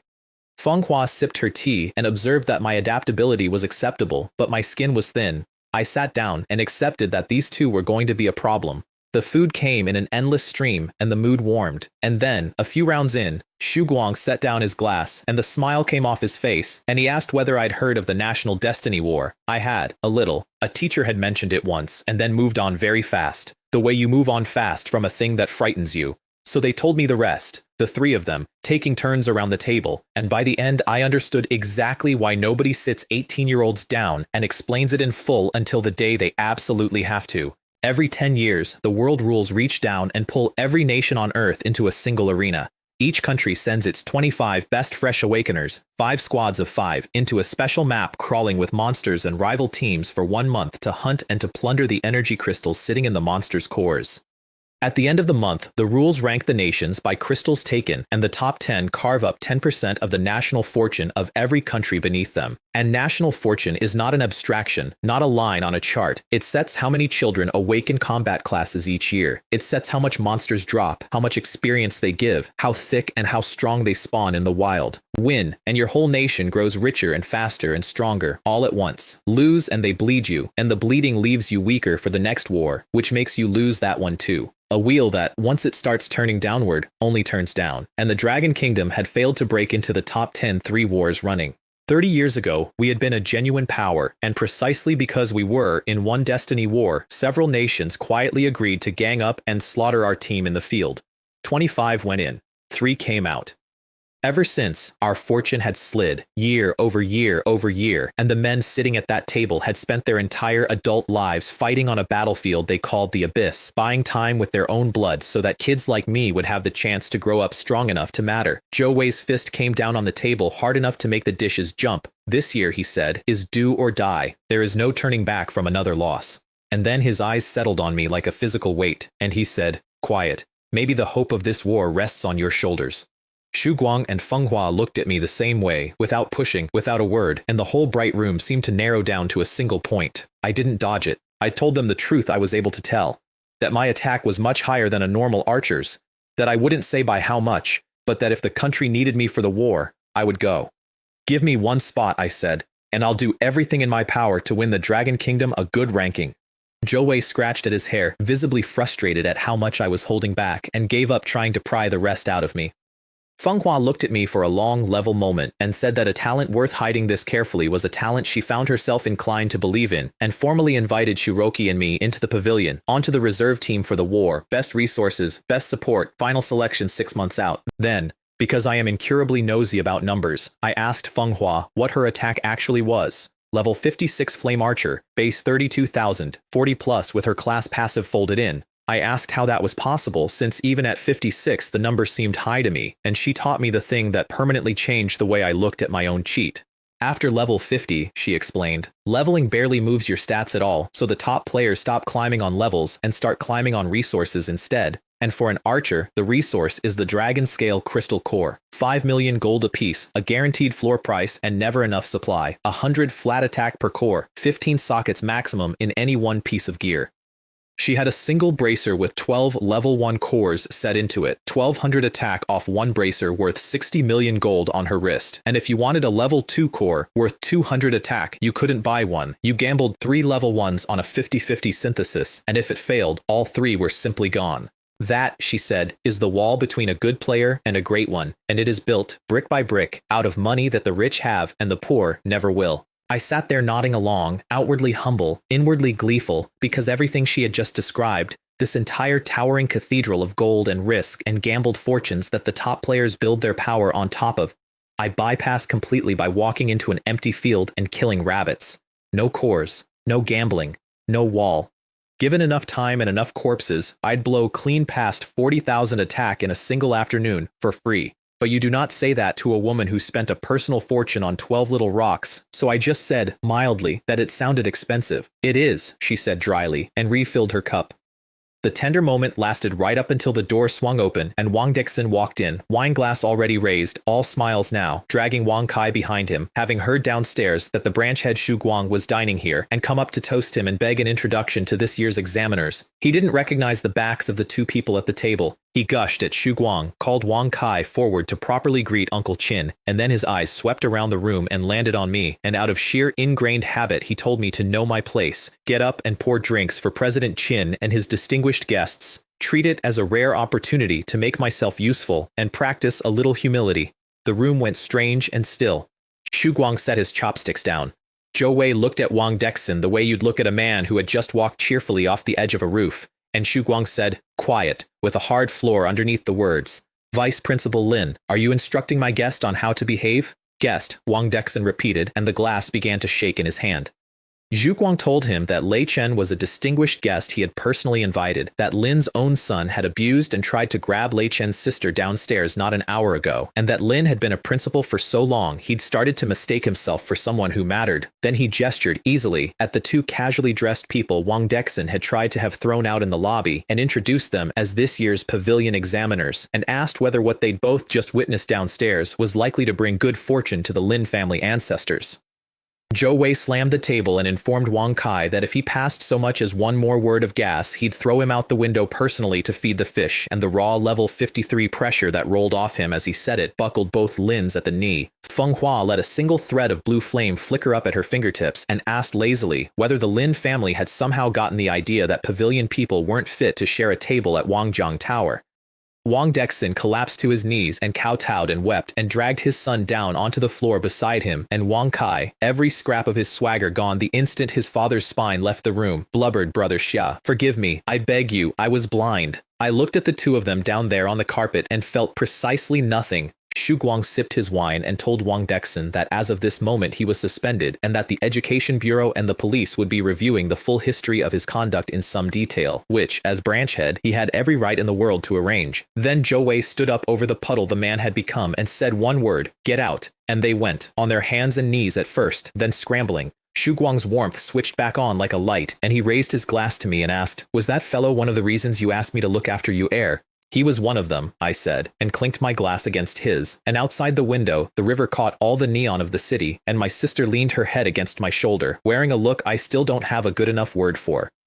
Over the next few days, I ground the trial grounds like a machine and pushed my attack past 54,000, past Feng Hua's number, past anything I had a name or a comparison for, and on one of those deserted pre-exam maps, I found a fat man in an ill-fitting robe swatting at a single rabbit with a stick for single-digit damage and getting kicked in the shins for his trouble. Hu Lei, A classmate, the class clown, a genuinely decent guy, and one of the very few in our whole year to awaken an advanced class. So what in the world was he doing out here alone, whacking the lowest rabbit on the lowest map, 3 days before the exam that would decide the rest of his life? He told me, bitter as a bitten lemon. He'd awakened a spellcaster, a cursed seal mage, and his level 1 skill sealed a 10% attack boost onto a single ally, which sounds perfectly fine, right up until you notice that everyone's attack in the early game is a few dozen points, so his seal added almost nothing, one target at a time, and he himself couldn't dent a thing, which meant no team on Earth would keep him. They'd try him once, find him useless, and quietly cut him loose. Stuck at level 8, alone, whacking a rabbit, on track to become possibly the first advanced class in recorded history to fail his way straight into a construction job. So I asked him about his late game, and his eyes went wet, and he told me the part that actually mattered, the part every single team had skipped right over because all they could see was the useless present. Every 10 levels, his seals gained another target and grew 10% stronger. At level 40, he could hand an entire 5-man team a 50% damage buff on a person already hitting for 27,000. That is a straight gift of over 13,000 more, on top, for free. That is not a support skill. That is a weapon of mass destruction with a fuse 10 levels long, and every team in the school had thrown it back in his face because they couldn't be bothered to wait for the fuse to burn down. Team up with me, I said. I'll take you leveling. He waved both hands at once, all self-sacrifice, and said that an archer already struggling on his own had no business dragging a dead-weight burden that would eat half his experience. And I told him the truest thing I'd said to anyone in days. I don't need experience. He accepted because he had nothing left in the world to lose, and I took him out to the level 7 jungle boars, where each of my arrows was a clean headshot, and I'd set the party split to hand him 90% of the experience off every kill. The dings came down like rain on a tin roof. He watched a boar thicker around than his own waist die before it could finish a squeal, and then another, and he started shouting and actually dancing in the grass, and inside of half a day he went from 8 to 10. The exact level he'd very nearly killed himself trying to reach. 3 sleepless nights of swatting rabbits with a stick, and when the level up light washed over him, he stopped dancing all at once and just cried, this 200-pound man standing alone in a field with tears rolling down his round face. I let him. Some numbers you have to bleed for, and he had bled plenty for that one, and now, finally, it was his to keep. Then he hit 10 and unlocked his second seal, and I told him that if he was going to run with me, he could forget defense entirely. Give me speed. So he took Swift Seal, 20% attack speed, and slapped it onto me, and my panel showed me something that made me pause. The boost wasn't 20% of my base speed, it was 20% of my total after every last piece of gear was counted, which turned 3.8 arrows a second into 4.56. I looked at that number for a while. This fat man that every team in the school had tried once and thrown back was about to quietly become the single most valuable person on my roster, and he had no idea, none, and I decided to let him discover it slowly, on his own, over time. First though, he dropped to his knees in the grass and called me Godfather, and I told him to get up off the ground before I changed my mind about the whole arrangement. Graduation day is the biggest morning of the year at Nanshi No. 1, the entire city's political and business weight packed onto the assessment field to watch, because the assessment decides which academy you go to, what resources land in your lap, and, for a rare and lucky few, whether the War Soul Pavilion cracks its door open for you. My sister hung off my arm, wide-eyed at the flags and the banners and the rows of suits, and I told her I had a surprise waiting for her after all this, a big one, the kind that makes a person jump and refuse to say a single word more, no matter how hard she pouted at me. I sent her back to her own class, went and found my seat, and there was Bear, waving both stubby arms over his head, having wiped a chair clean for me and bought me an iced drink with money he did not have to spare.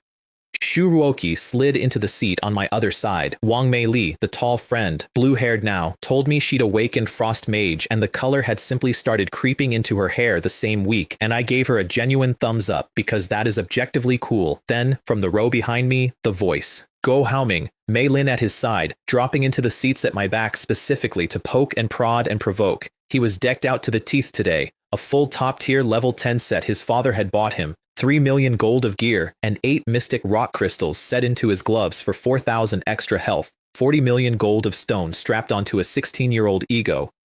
He leaned in over my shoulder and hissed that I shouldn't get too comfortable riding a streak of dumb luck, and I felt all 40 million of his father's money sitting on him and thought about my rabbits and said absolutely nothing. The principal took the stage. Stage 1 of the assessment was simple, he explained.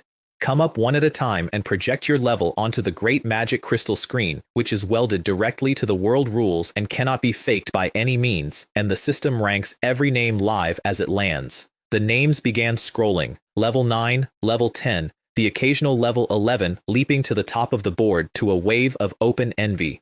Guo Haoming watched the whole thing with a small, smug smile fixed on his face because nothing that had gone up yet had come anywhere near his hidden number. Then his name got called, and he strode up, adjusted his collar for the cameras and the crowd, and lit the screen. Guo Haoming, Titan Shield Warrior, level 12. A gasp, a swell of applause as expected of young Master Chen. He soaked in every drop of it and threw me a look absolutely brimming with triumph on his way back down the steps and told me, lo, to watch closely now, this is what real strength looks like. I rolled my eyes at him. A fool is a fool precisely because it never once crosses his mind that he might be the fool in the room. Next, Lei Chen. The whole field went quiet and turned as one to look at my class's corner, and the quiet was crowded with things, curiosity, a little pity, and Guo Haoming's open, hungry, undisguised wish to watch me fall on my face in front of the entire city. I stood up, unhurried, no expression on my face at all, and walked up to the stage. I didn't gather any momentum, didn't make a show of it. I just reached out and touched the screen with a single thought. The board refreshed. One line dropped onto the very top of it and crushed his name flat underneath. Lei Chen, Archer, level 15. Silence. The kind that has actual weight to it. The kind where even the wind over the field seems to stop and wait to see what happens next. 2,000 people staring up at 3 characters they simply could not make add up in their heads. And then the field erupted like a struck volcano. Level 15, an archer, the trash from a week ago. It's cheating, it has to be cheating. Except the screen is welded to the world rules and cannot be cheated by God or money.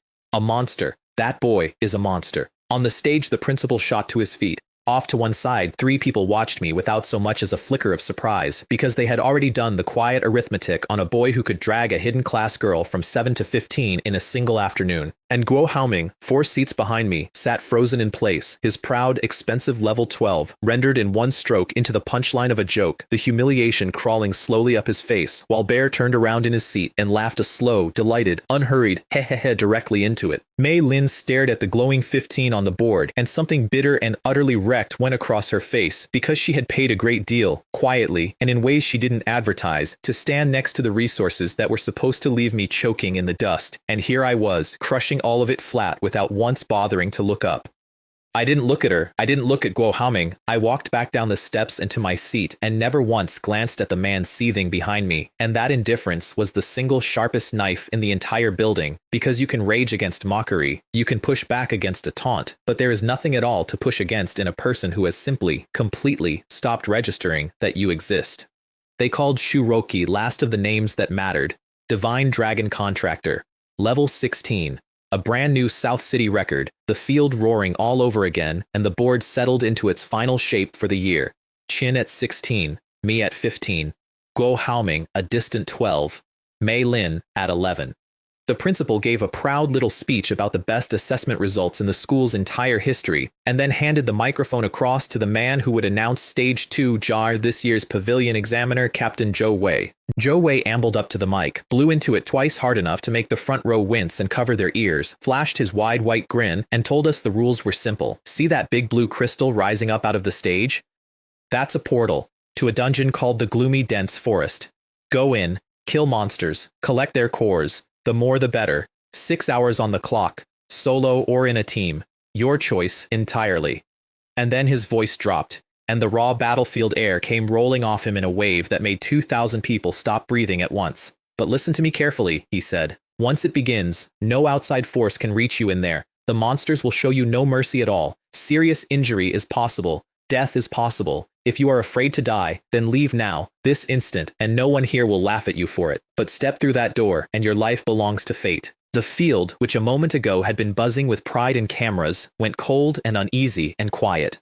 Guo Haoming smirked, entirely unmoved. He'd heard the dungeon held level 10 to 12 monsters, nothing remotely like the speech, and then Zhou Wei brought his fan-sized hand down flat onto the crystal, and a deep blue portal tore open in the air above the stage, showing twisted black trees and a dim red sky, breathing out a smell of rot and old blood, and the instructors began funneling us toward it class by class. What not a single person on that field could see was the small thing happening down at the edge of the stage. Guo Haoming broke from his line at a wink from his father, crouched down low beside the platform, and Guo Yong pressed something into his son's palm under the cover of a sleeve. A thumb-sized glass bottle of blue liquid. Demon saliva incense, Guo Yong murmured, smiling exactly like a father sending his boy off to summer camp. Open it near Lei Chen, and the monsters will lose their minds. They'll come from 3 kilometers off for the scent of it. Stay a kilometer clear yourself, and collect his body in 3 hours. Guo Haoming tucked the cold little bottle into his coat, nodded hard, and slipped back into the moving line as though he'd only stepped away to say a quick goodbye to his dad. Then the portal took us, one class at a time, down into the dark. We landed in a stone square, ringed by high cliffs, one exit to the west behind a black wall, tens of meters tall, names appearing on a central tablet with a 0 beside each one, a running counter for the cores we were meant to collect. And overhead, hanging where it had no business hanging, a swollen crimson moon. I'd sat through every theory class ever taught on this dungeon, heard it described a dozen different ways by a dozen different instructors, and not one book, not one document, not one lecture had ever once mentioned a blood moon. That is not a small detail to leave out. It bathes the entire place in red light. It's practically a defining feature of the environment, and it had never been written down anywhere by anyone, which meant it wasn't supposed to be there, and my chest went tight looking up at it, while all around me the other kids chattered happily about cores and rankings and how easy the monsters were supposed to be. Before I could chew on the thought, a familiar shape stepped into my path. Mei Lin, her eyes already brimming, launching straight into it. I was wrong, forgive me. Can I team with you? I want to follow you now. Reaching for my arm, folding herself into something pitiful for the benefit of the watching crowd. I stepped back out of her reach and asked her, flat, what kind of team? Exactly. Isn't there a spot for you right there next to your young Master Chen? She swore she'd never truly meant to break it off, that she'd panicked the afternoon I walked past her without a word, that the night at his house had never been her choice, that she'd been drunk, that she would give me anything at all if I would only forgive her. The last small ripple of anything I'd had left for her went perfectly, finally still. And then, grasping, she flung both arms around my waist and buried her face in my chest and cried that she knew, she just knew, that I still loved her. She held on for exactly as long as it took Wang Meili to reach over, peel her off by the back of her collar, and drop her on the ground, snarling something unrepeatable about a particular species of woman. Then Shu Roki walked over and simply stood and looked down at her, cold as the space between stars, until Mei Lin couldn't hold the stare any longer and dropped her eyes to the dirt, and the 4 of us turned and went up the wall without a backward glance. Beyond the wall, a primeval forest ran all the way to the horizon, ancient trees blotting out the red sky, vines twisted thick as pythons, and down in the dark underneath them, countless shapes wandering, crimson beast eyes flickering on and off like will-o'-the-wisps. Bear went pale and said quietly that there were an awful lot of monsters. So many cores, Wang Meili corrected him, smiling, though the white of her knuckles on her staff gave away that she was every bit as scared as he was. I set the formation, me at the point, Shu Ruoqi and Wang Meili on the 2 flanks, Bear tucked safely into the protected center, and we went down off the wall into it. The rim of the forest was easy, level 10 to 12, and I did what I do, 1 arrow 1 core, 80, experience a monster split 4 ways. But the first porcupine's dying scream flipped some kind of switch, and every monster around us froze and then turned as one, red eyes weeping thin trails and threw themselves at us from every direction at once. There was no warm-up, no ramp. The fight was a brick wall the instant it started. Bear slapped speed and strength onto me. I turned on split arrow, and the light and shadow arrows became a net that nothing living crossed, monsters dropping before they'd closed 20 meters. Shuruoki's dragons breathed fire and blocked and did almost nothing next to my output. Little Red finally getting a real chance to show off and finding every enemy already dead on the ground, and she stood there behind me watching her rare, precious hidden class feel small for the first time. But something was wrong. The monsters kept coming, and they did not thin out, and their stats were climbing as they came. Health past 3,000 now, defense getting heavier, and worst of all, when I actually looked around, I realized we had barely moved. At the rate I was clearing, we should have been kilometers deep into the forest by now. Instead, the same crooked dead tree had been swaying in front of my face for half an hour. Bear spotted it in the same moment and said it out loud, and the whole ugly shape of the thing clicked into place at once. We weren't advancing at all. We were standing dead still while wave after wave broke over us, each wave a little stronger than the last, and no other team anywhere in that forest was having the same problem. Only us.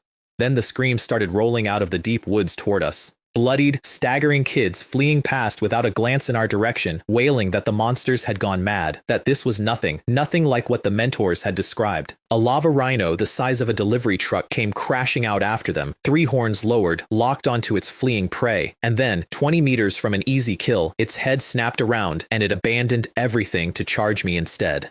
Big Black threw itself into the rhino's path and got a foreleg shattered for the trouble, a top-tier defensive dragon folded up like wet paper by one blow. I put a single arrow through the rhino's skull, 700 experience, and understood, cold and clear, that we were finished here. Retreat, I called, and cut a clean lane straight back to the wall. The safe zone had emptied out badly while we were gone. The kids who'd made it back were hurt, or bandaged, or just sitting glassy-eyed and muttering to themselves, some cradling wounds they wouldn't look at, some staring at nothing at all. Everyone had hit the exact same wall we had, monsters mutated, stats exploding, nothing whatsoever like the exam they'd trained their whole young lives for. I looked up at that red moon hanging bloated over the square, and Shuruoki, following my gaze up to it, said quietly that her father had mentioned something like this to her once.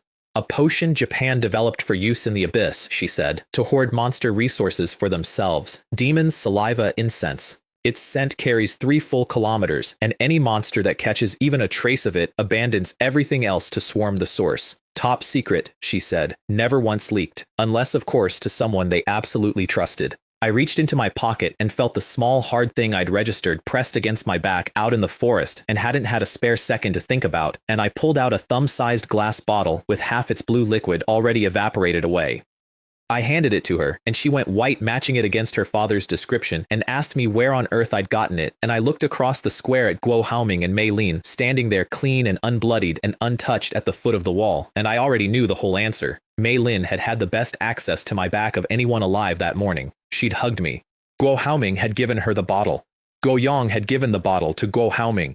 It ran straight uphill, every link of it, and it explained the 3 assassins in the birch grove too, the same family reaching for me a second time. I said all of it out loud, so that my team knew exactly what we were standing in the middle of. That was when the ground began to shake. Outside, on the Nanshi No. 1 field, they were watching a great screen of red dots, one for every kid who'd gone in, and the dots were going dark, nearly a third of them already, in under 3 hours, every extinguished light a life ending somewhere below. Zhou Wei's knuckles blanched white. Xu Guang's face went the color of ash. And then the crystal screen flashed a warning crimson, and 2 words appeared across it that turned the entire stage to stone. Beast Tide, a catastrophe with an almost 0 chance of triggering and a near absolute chance of killing everyone it touched. Every monster berserk, all 4 stats up 300%, and an organized, coordinated assault on the safe zone itself. The last recorded Beast Tide had been 137 years ago. 821 newcomers went in. Not one single person came out.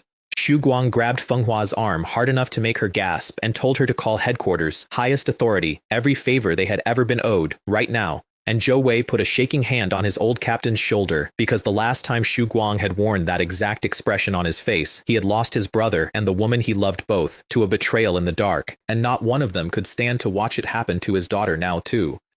Down in the red dark, up on the wall, I watched a black tide gather itself at the distant tree line and begin to roll toward us, stretching out to the edges of the horizon, and for the first time in a long time, I felt the cold edge of something my attack could not simply solve. Thousands of them. 5 arrows a second. Do the arithmetic, and it does not close, no matter how you run it.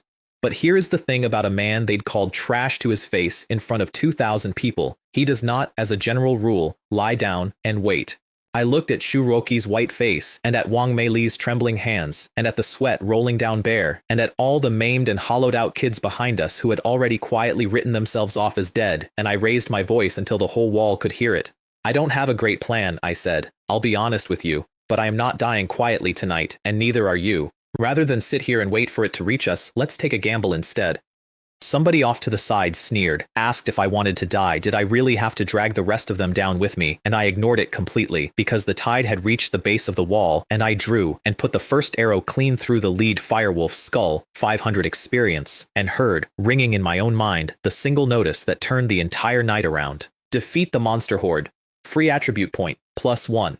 Free attribute points. Off the berserk monsters.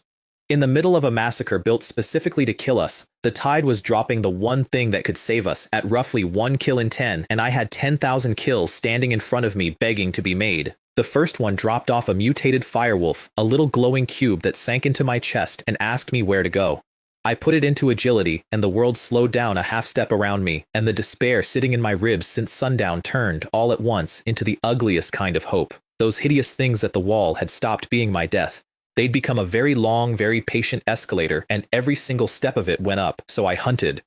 Bear kept the speed seal fresh on my back, split arrow ran on cooldown, and I was pouring 15 arrows a second into the horde and watching the free cubes trickle back the other way. Then a soft pink light settled over my shoulders from somewhere in the crowd behind me, and my split arrow, which had 30 seconds left on its timer, blinked and came back ready. I turned around. A tiny girl was standing there with both hands pressed to her mouth like she'd surprised herself more than she'd surprised me, and she squeaked that her class was support, that the skill was called time reversal, that it reset one ally cooldown every 5 minutes, and she'd never once had a reason to use it on anybody. 5 minutes. The exact timer on my only area skill. I told her, get behind me and never leave. You're on the team now, and Ye Shuying nodded so hard I thought her neck would come off. My one skill that turned a wall into a dam was suddenly up twice as often, and the math of the whole night changed shape. The ranged kids on the battlements had been watching me the way you watch a house fire.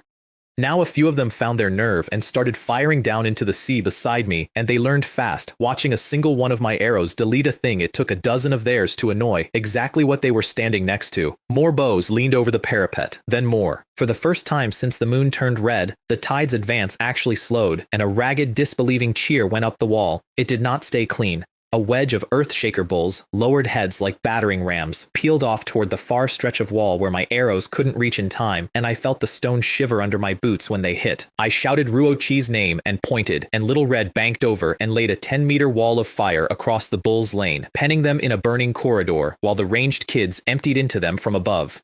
Behind the front rank, the tide got clever, the way the incense made it clever, and venom spitters and fire throwers arced globs up over the melee onto the battlements, and kids started going down screaming with their armor smoking. I called it like a raid I'd run 100 times in another life. Wang Mei Li, freeze the spitters. Big Black, eat the ones I can't reach. Bear, Shuying, glued to me, nothing else exists. Every support skill on that wall funneled onto one target until I was standing in a knot of a dozen overlapping colors like a war god somebody had gift wrapped, and the kids around me stopped flinching and started believing. Follow him. We can actually live through this. My agility broke 400. On the stone tablet in the square, our team's core count rolled past 2,000, while the 6th place team on the entire map sat at 60. That's not a lead. That's a different sport being played in the same field. Then the far wall came apart. 10 meters of black stone folded inward under the bulls and the rhinos behind them, and it buried a dozen kids who couldn't scramble back in time, and the tide poured through the gap into the safe zone we'd been bleeding to protect. I ran.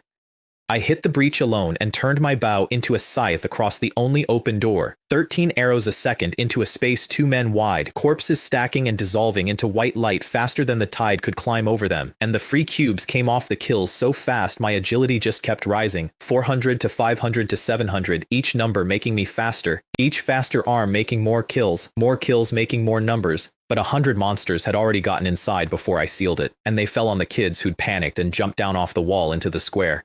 Shuruoki got a firewall up around the survivors and stood in front of it with her chin lifted exactly the way she'd lifted it at me on the day we awakened, daring anything to come through. And in the middle of all that, Guo Haoming came strolling out from wherever he'd hidden all night, clean, unmarked, gear that had never seen a fight, and started working the crowd against me. He pointed at the dead and shouted that a man with my attack could easily have spared arrows to cover them, that I'd stood here and let them die to farm my cores, that I was the one who'd killed them as surely as the monsters had, and a few shell-shocked kids, looking for anyone to blame that wasn't the dark, started to turn. A boy named Liu Bo, one arm hanging dead and his whole side soaked dark, roared him down. "Where were you?" he screamed. "I didn't see you loose one arrow all night. That boy on the breach is the only reason your gloating heart is still beating, and you want us to pull his focus so he can babysit trash like you sniveling in the back row." It lit the powder. The whole exhausted, furious crowd turned on Guo Haoming instead, and he backed toward a corner, ashen, a rat caught in daylight. Then a shadow leopard the survivors had missed came out of the rubble in a low gray blur, right at him, and Guo Haoming, with pure animal terror wiping away whatever thin thing was left in him, grabbed Mei Lin by the arm and shoved her into its path to buy himself 2 seconds. She barely had time to turn her head. The leopard took her, and she went down, and the last thing on her face wasn't fear. It was a hard, disbelieving hatred, aimed straight at the boy she'd traded everything to stand beside, who was already running, using the fact of her body to cover his back, not one flicker on his face. The crowd screamed the word beast at him and burned the leopard down a second too late. Mei Lin lay still. Whatever she'd sold, and whatever she'd told herself it had been worth, that was the receipt, paid in full, in front of everyone who'd watched her walk away from me. I caught it out of the corner of my eye. My arrows into the breach went a few degrees colder. That is all I let myself do about it, because there was a door to hold and the door did not care. I couldn't hold the whole wall and the breach both, so I made the last call. Liu Bo and every survivor who could still stand climbed back up to fight beside me, and I dug the demon saliva incense out of my pocket, the little bottle Mei Lin had planted on my back to get me killed, and I found Guo Haoming's eyes across the square so he would understand exactly what came next. I flicked the stopper out with my thumb and threw it deep into the breach. The tide lost its mind. Every monster on that wall abandoned every other target and crushed toward the one gap where the scent now screamed loudest, and the pressure on the rest of the wall dropped to nothing, and I stood alone in front of the single door the entire ocean wanted through. Split arrow, refreshed, and split arrow again on Xu Ying's reset, and then again, dozens of arrows a second, a solid golden downpour, and behind it the free cubes came in a river, and my agility broke 700, then 8, then 1,000, my arms blurring to afterimages, the bowstring's note stretching into one long unbroken sound with no gaps left in it at all. The weapon Guoyong had paid to murder me with, I fed to the tide. The tide fed my numbers fed the wall. For one night, the whole vicious circle that had ground my country down for 30 years turned the other way, in my favor, on a starter bow. I held it all night. Through the deepest part of the dark, and then a thin pale line on the eastern rim, and the red draining out of the moon, and warm, ordinary dawn spilling down over a valley that looked like the end of the world, and then the sound every kid on that wall had stopped letting themselves believe in. Dungeon time is up. They fell to their knees in the muck and sobbed. Somebody held a friend's body and cried that it was over, that they could go home now. And their eyes, all of them, came to the boy standing over a breach he'd kept shut all night with a weapon that cost 600 gold, and I let out a breath I'd been holding since the sun went down. And then, from the safe heart of the safe zone, a laugh, high, bright, triumphant. Ha ha ha ha, I survived. I'm so lucky. I can finally get out of this hole. Guo Haoming, strolling into the open, brushing dust that wasn't blood off gear that had never been touched, taking a little bow like a game show winner, and when the silence hit him instead of applause, he pointed at the survivors who'd cursed him and started in on, "Just wait until I get out of here. I'll have every one of you." I raised the willow bow and put it on him. The whole valley went dead quiet. "Leave," I said. One golden arrow crossed the square, and the Beast Tide's very last kill of that long night was the one thing in the whole dungeon that had genuinely earned it, and Guo Haoming's gloat came apart on his face a half second before the teleport light rose up and took every one of us home. We reformed on the school field in the morning light, nearly 1,000 of us gone in, fewer than 300 coming out, pale and bloody and blinking at a world that had the nerve to still look normal. The grass was wet, there were vending machines, somewhere a bird was doing bird things, and 300 kids stood in the middle of it shaking because the mind does not come back from a night like that at the same speed the body walks out of it. Shu Roqi reached over and took my hand, which was still curled in the shape of a bowstring and would not fully open, and held it without saying anything. Then a shape crossed the field in a blur, a level 61 dash I didn't know a human could do, and Shu Guang crushed his daughter against his chest with his eyes red and his voice cracked clean through. "It's good you're all right. It's good. It's good." Over and over, a branch head of the pavilion reduced to one sentence he couldn't stop saying, and then a roar tore the moment open. Guo Yang, wild-eyed, shoving bodies aside, demanding to know where his son was. He grabbed Liu Bo by his ruined shoulder and shook him hard enough to make the boy gray out, screaming the question into his face. And Liu Bo, one arm dead, blood to the waist, looked that raging man dead in the eye and said, "I didn't see him." A girl beside him, missing half her hair to a fire thrower, said, "Don't know, never saw him." The boy behind her said, "No idea." One after another, down the line, 300 kids who had watched me hold the only door out of hell all night built an invisible wall around me out of nothing but silence and the same 3 lies, passed hand to hand like a bucket in a fire brigade. Not one of them had planned it, not one of them broke. And Guoyang's crazed gaze slid off all of them and finally found me, standing calm in the middle of the storm, and fixed there. He came at me with a flaming blade, a level 47 battle mage's strike, no evidence, no proof, just a father's certainty that the surviving orphan had killed his boy. Shu Guang was between us before the swing finished, greatsword up, sparks fountaining off the block, telling him to stand down. Nobody knew what happened in that dark. Where is your proof? Proof, Guoyang spat. They all walked out, and only my son didn't. That's my proof. They're all covering for the murderer. And that is the moment Shuroki stepped forward and lifted her hand, and in it was the little glass bottle I'd pressed on her in the safe zone. Demon saliva incense, she said, loud enough for the field. Someone planted this on my teammate to draw the whole tide down on him. Guang took it, twisted the cap, and caught the strange sweet reek coming off it, and his face changed in a way I didn't understand yet. Because that potion is a Japanese thing, and a Japanese thing in the hand of a man wearing a pavilion badge is a word nobody on that field wanted to be the first to say. Guang said it.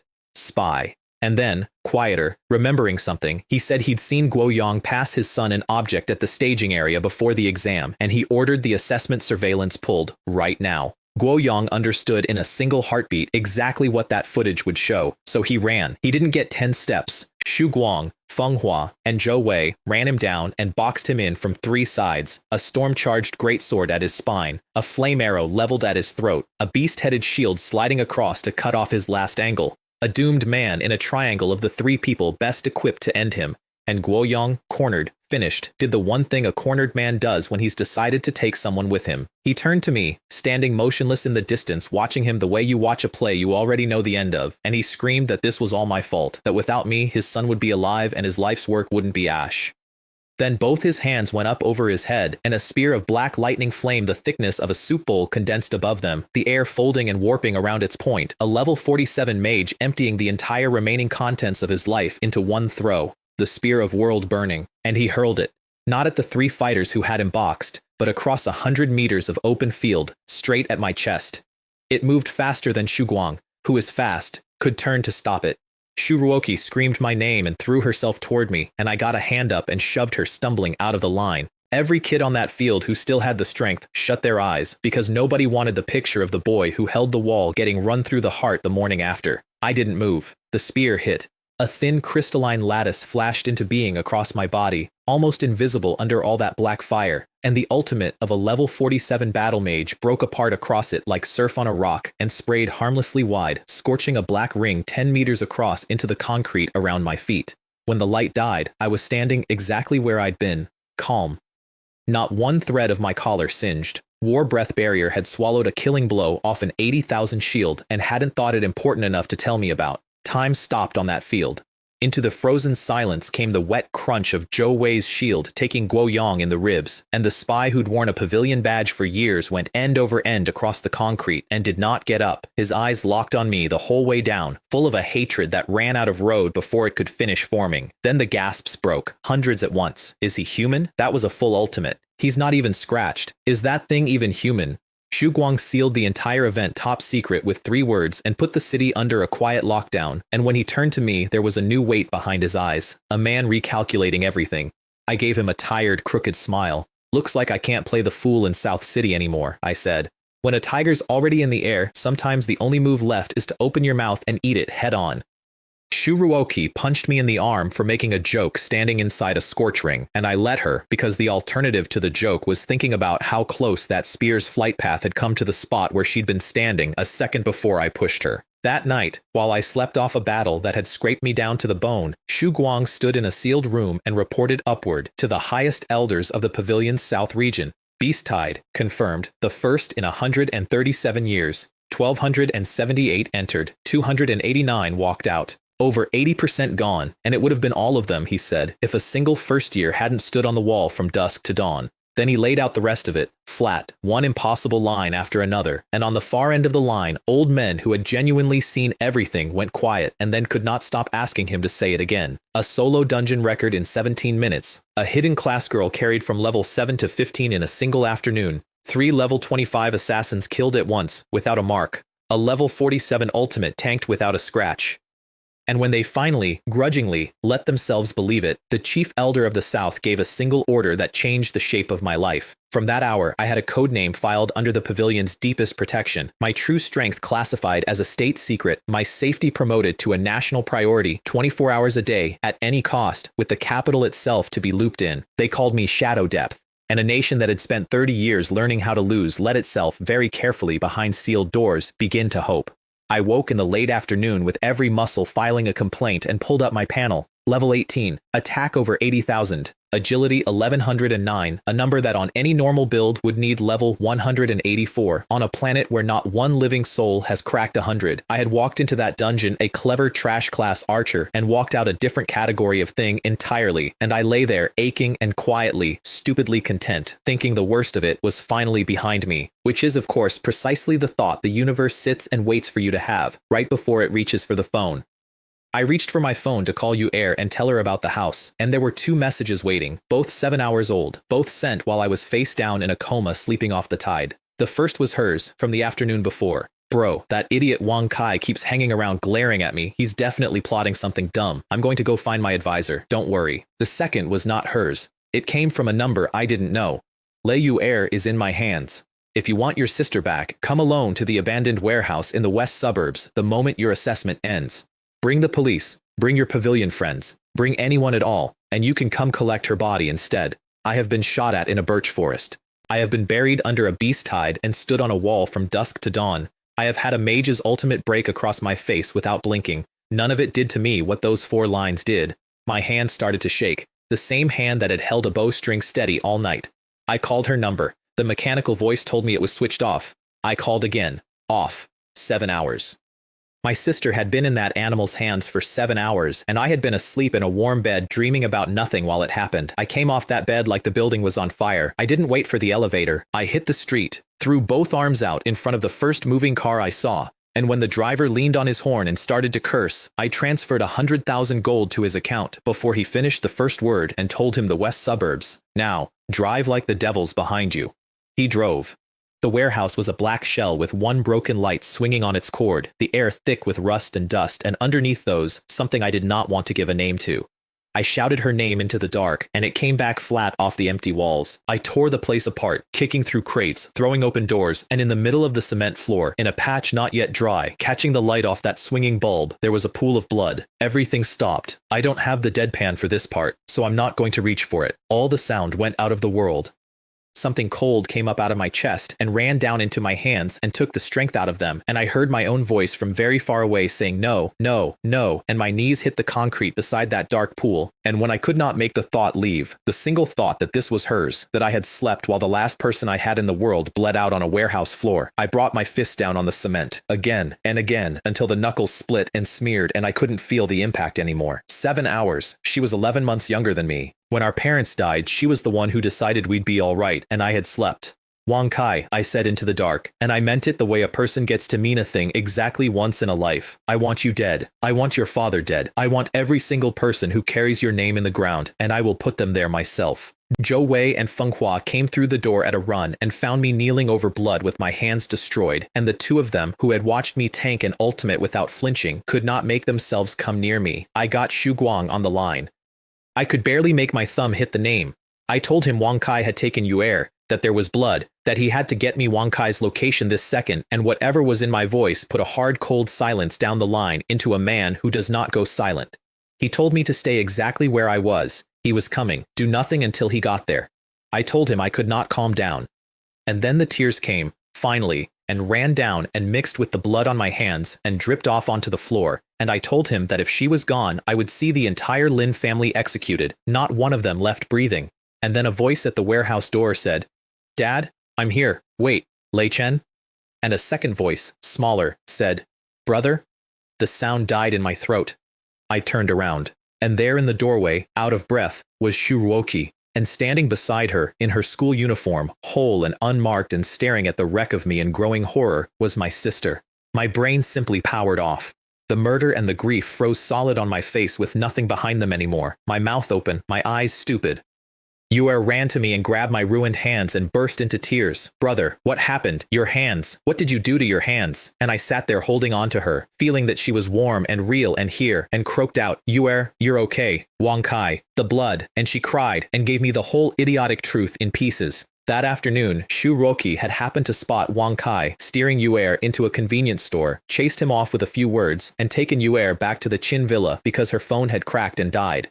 Wang Kai, it emerged, had in fact grabbed Yu'er earlier in the day, and then gotten completely lost in the west suburbs, walked her in circles for hours, unable to locate his own rented warehouse, gotten hungry, and been frog-marching her toward a snack shop when Shuroki crossed their path. The blood on the floor was not hers. She had never once set foot in this warehouse in her life. I looked at my unharmed sister. I looked down at my own smashed and bleeding fists.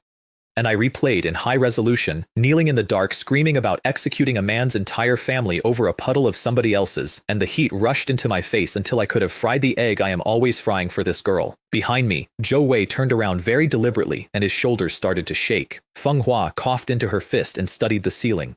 Xu Guang arrived at a dead sprint, braced for a corpse, took in the scene, the kidnapping victim scolding her rescuer about the state of his knuckles, and let out the single longest sigh I have ever heard a grown man produce, and pressed 2 fingers to the bridge of his nose like it owed him money. That kid, he muttered to no one, is going to take 10 years off my life. That is the thing about my one real weakness. Everything else, I can eat head on. Her, I cannot. A spy's ultimate couldn't crack me, and a broken phone nearly did. They arrested Wang Kai that same night, at home, in his pajamas. And because I was now a state secret with a code name, it was not the local precinct that came for him, it was the National Security Bureau, and a vice principal's son who would have walked away with a stern lecture 2 days earlier was suddenly looking at charges that do not come with lectures. Over tea in my brand new villa, with the big surprise finally revealed to his sister still too rattled to properly bounce off the walls about it, I told Xu Guang I'd changed my mind. I wasn't going to join the pavilion after all. The night had shown me precisely how fragile she was. Wang Kai was a nobody who hadn't even awakened, and he'd still managed to get her into a warehouse. What exactly happened the day a real enemy came looking and I was in another city playing hero? The room went heavy. And then my sister, the person I have spent my whole life standing in front of, set down her cup and told me to be quiet and let her finish. Brother, she said, you're 1 year older than me. 1. I'm not a baby bird. I'll awaken next spring and I'll test for the pavilion too, and I'll stand next to you, not behind you. If you throw your whole life away sitting in South City babysitting me, then everything you did on that wall was for nothing, and I won't let you make me the reason you stayed small. Xu Guang leaned in and made it concrete, the pavilion's protection for her, around the clock, invisible, no disruption to her ordinary life, and then said the true thing I'd been ducking, that no matter how strong I got, I could not physically stand at her shoulder every hour of every day, and pretending otherwise was just a nicer way of losing. I looked at my sister's face and found the exact stubbornness there that used to be mine to guard, and I understood that the small shadow who used to trail 3 steps behind me had grown, while I wasn't looking, into someone who intended to walk beside me. So I let the wall down, and I said yes, and I joined. And then, because the universe keeps its comedic timing sharper than its mercy, my stomach let out a growl loud enough to rattle the teacups. I hadn't eaten in more than a day, and the whole grave mood collapsed. Xu Ruoqi got up without a word and went and cooked me a bowl of noodles with 2 poached eggs floating on top and set it in front of me, and Xu Guang watched his daughter do it with the slowly wounded expression of a man realizing in real time that she has never once in her entire life cooked anything for him. The villa I'd bought as a surprise turned out to be Villa Number 1 at Cloud Perch Cottage. The Chin family's was Villa Number 2, sharing a wall.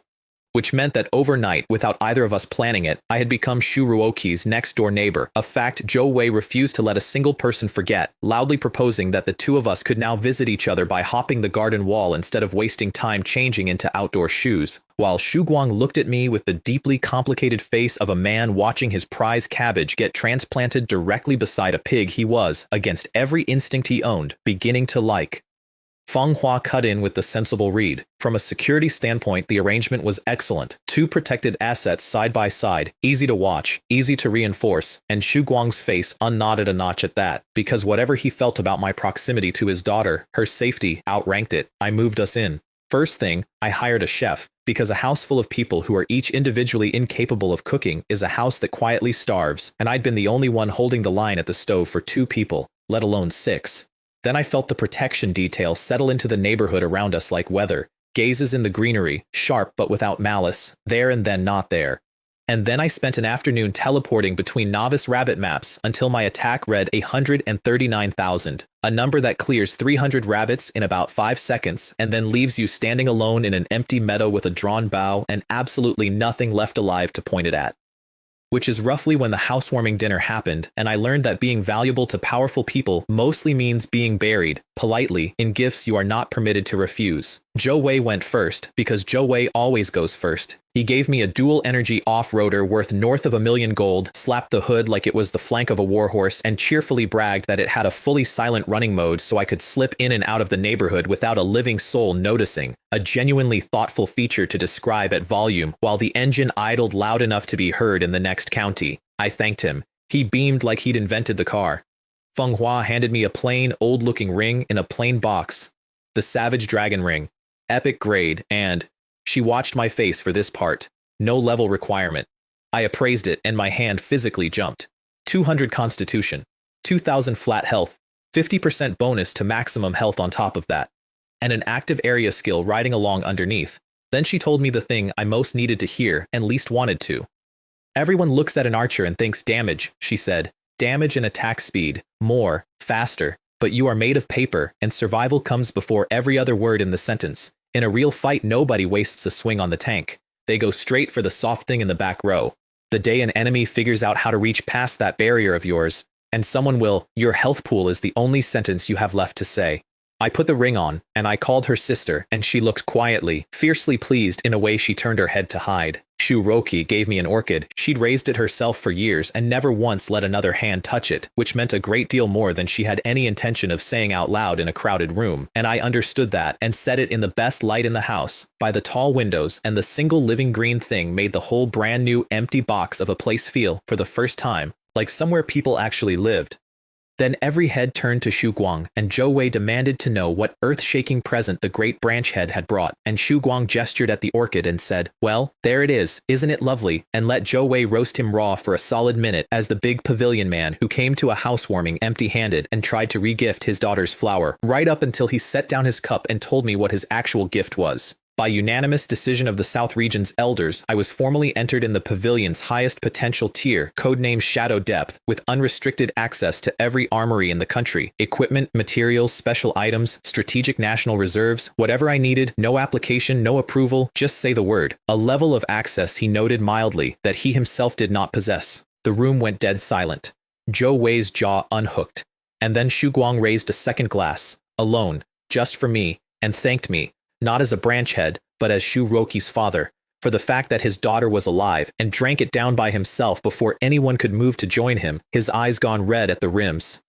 And I, an orphan who has wanted precisely one thing his entire life, a floor that does not fall away, had to study my noodles very intently for a moment, because it turns out you can survive a beast tide and a spy's ultimate and still get quietly taken apart by a middle-aged man toasting you like you belong to his family. When they finally asked what I actually needed to get stronger and braced for me to name some legendary weapon, I told them the truth and watched it confuse all of them. Not gear, not gold, monsters, a steady, endless river of them, as many as the world can throw, because an ordinary dungeon is a teacup and the wild respawns like it has all the time in the world, and I have neither. So Xu Guang reached into his storage and drew out a scroll that smelled of age and dark gold ink and laid it in my hands. The Bone Pass. An endless challenge dungeon, he said. 1,000 monsters a wave storming a single choke point you have to hold, each wave stronger than the one before, on and on with no ceiling. And, he added, quieter, it feeds a live global leaderboard. That board, they explained, is a silent war fought between nations in plain sight.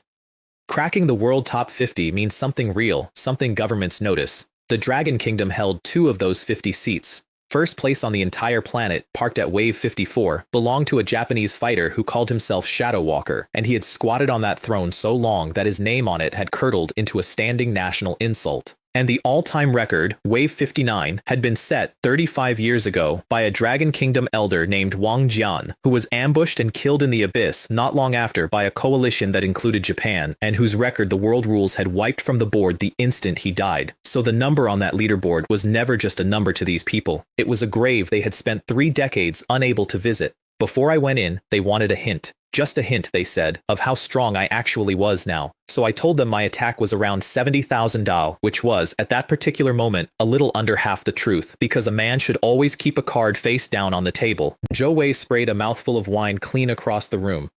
Feng Hua, level 56, her body worth a fortune in embedded cores, went very still and said evenly that hers was 38,000. The silence that followed had a different texture than the one before it. Xu Guang looked at me with something that sat exactly between fear and prayer and said that maybe, the Dragon Kingdom was about to witness an earth-shattering reversal in this year's war. And then, because he had learned the Guoyang lesson written in blood, he made a decision on the spot. He would not report my true strength to headquarters at all. The pavilion is not one mind, he said. It has leaks and factions and men whose loyalties I can't personally vouch for. Your safety comes before the chain of command. Some secrets you keep even from your own side. The next morning, I stood inside the bone pass, a funnel of gray stone with a glowing endpoint core set 50 meters at my back and a wide open killing field rolling out in front of me, the whole geometry of it so perfectly tailored to what I do that it was very nearly embarrassing. I set my name and my level to hidden. Class, Archer, and nationality, Dragon Kingdom, came up locked in grade, no hiding those two. Then the system asked me to choose a code name, and standing there I finally understood why that leaderboard is wall-to-wall with names like Shadow Walker and Thunder and Reaper, because it makes you pick one, and every single thing you can possibly type sounds ridiculous when you type it. I entered the one they had given me, Shadow Depth. The first wave was 1,000 skeleton warriors pouring across the field like a dam of bones had burst somewhere upstream, a white sea rolling out to fill the whole horizon. The smart way to run a choke point is to plant yourself in the narrow throat of it and let the horde funnel down to a width you can handle. I walked out into the middle of the open sea instead, turned on split arrow, and turned 1,000 incoming skeletons into the audience for a golden rainstorm. The wave died in 31 seconds. On the top floor of the Longtang building, Xu Guang and his people had the global leaderboard thrown up on a wall the size of a garage door, and they were arguing about how many waves I'd survive. Feng Hua was doing the responsible thing, warning that past wave 30 every level is a sheer cliff, that Bone Pass doesn't kill archers with damage, it kills them with time and attrition, wears them down until one wave outlasts them. And then Shuroki lifted a hand and pointed at the board, at a single name climbing up out of the basement near the 2 millionth rank, and asked in a small voice, Is that him? Clear time on wave 1. 31.7 seconds. The next ranked living player, who had also only cleared wave 1, had taken an hour and 38 minutes. Xu Guang, a man I had never once heard cursed.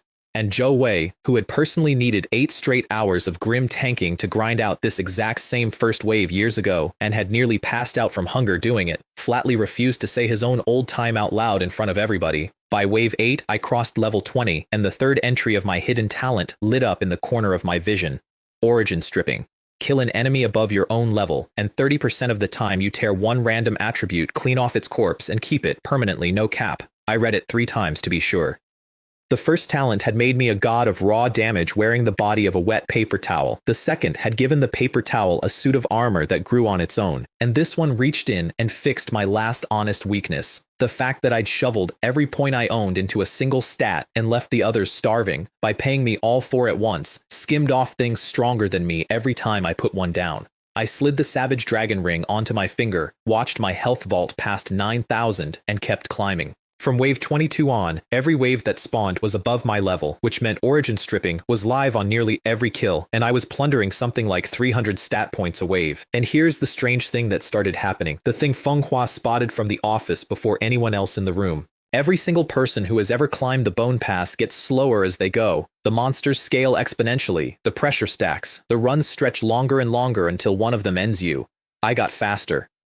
This isn't how clearing waves works, she said slowly, watching my time shrink where they should have grown. This looks like synchronous evolution, like he's getting stronger inside the dungeon faster than the dungeon is getting stronger around him. She had it exactly. Every wave fed me, so every wave I ate quicker than the last, a curve bending the wrong way for the dungeon and the right way for me, and my clear times slid from 30 seconds down to 20, down to 18. Wave 50 put me in the world top 10 and shoved our own Pavilion Master's lifetime best down a rung beneath me. Down in the public teleport halls all across the country, the leaderboards refresh live on the big screens, and complete strangers started shouting that a Dragon Kingdom name had cracked the global top 10. An archer, who in the world is this Shadow Depth, and a nation that had spent 30 years staring at that board like a healing bruise leaned all the way in at once. Waves 51, 52, 53, and my rank went up like a flare, 9th, 7th, 5th, 2nd, until there was exactly one name left sitting above mine, Shadow Walker, wave 54.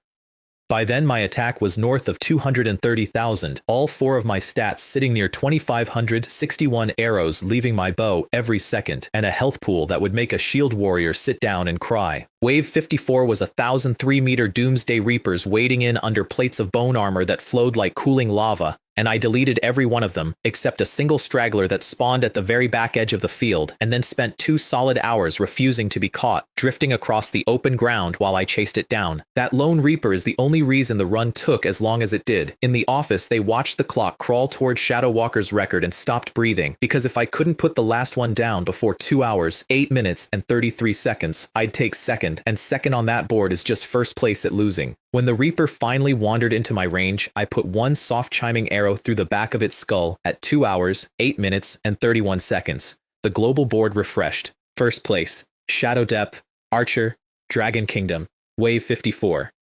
I had knocked the #1 player on the planet off his throne by 2 seconds, and the whole world lost its mind about it. In the office, 4 grown fighters cheered like kids at a match, and Shu Guang drove his fist into the wall until his knuckles split and his eyes went red, and he just kept saying it. Good lad, good lad, good lad. Because for the first time in 35 years, a Dragon Kingdom name sat at the very top of a grave they hadn't been allowed to visit, and the feeling of it was pure joy, and it hurt like a wound, both at once. And around the planet, in an American academy and a Japanese ministry and a temple somewhere in Africa, the exact same order went out on the exact same night. Find out who Shadow Depth really is. Across the sea, in a very expensive room, a man named Kenji Tanaka, who is Shadow Walker, watched a trash-class archer from a country he had never in his life bothered to respect shove him off a chair he'd held for years by 2 miserable seconds, and he screamed a word that does not translate politely and threw a woman off his lap and started hunting for my name, and he could not find it.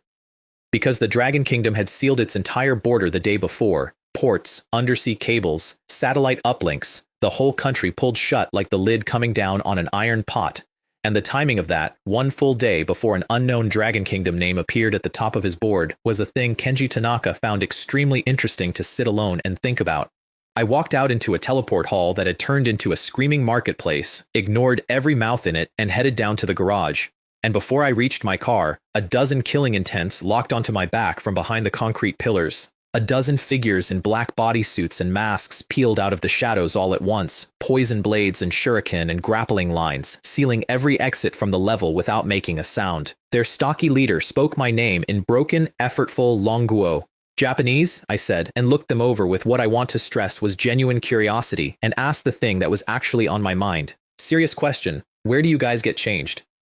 You can't exactly stroll through town dressed like a set of black pajamas, so is there a designated spot, or... The stocky one's killing intent evaporated straight into confusion. Baka, he snarled, we are here to kill you. And then, catching himself, pivoted into a recruitment pitch, informing me that a talent like mine was being squandered in a dying nation, that his glorious empire cherishes true ability, that those who understand the direction of the times are the real heroes. I laughed out loud at the internet phrasing and corrected his idiom for him. A wise man bends to circumstance, that's the one you're reaching for, and told him that if he couldn't manage the language, he should stop talking. He went purple and called me an ignorant Chinese pig, and my smile switched off, and the willow bow dropped into my hand. I didn't get to use it. 3 blurs tore through the outer ring of the ambush faster than the Japanese could turn their heads, and there was no roar and no flash of light, just the soft parting sound of a blade and the small dry crack of bone. And in under 10 seconds, a dozen aggressive professional killers had become a dozen very quiet shapes on the concrete. 3 dark figures resheathed and were suddenly standing 3 steps from me, and the one in front gave a short, respectful nod. Shadow Kill Group 3, he said, assigned to your safety by the order of President Qin. Our apologies for the alarm. I thanked them. It is our duty, said the one called Nightblade, and the 3 of them folded back into the dark of the garage as if they'd never occupied space in it. And I stood there among the cooling bodies and understood, for the first time and all the way down, that being valuable to a nation means the nation quietly puts men between you and the knife, whether or not you ever asked it to. Later, when Shu Guang fussed over the ambush, I told him the truth of it. The Japanese hadn't come for Shadow Depth at all. They'd come for the boy who tanked a spy's ultimate at a graduation, and they were still deciding whether to buy me or bury me. Good, he breathed. Then they still don't know the two are the same person. And then I let one small thing slip, and it made him laugh long and hard and painfully. The 2-second margin over Shadow Walker had not been luck, and it had not been the straggler. I'd left it there, on purpose.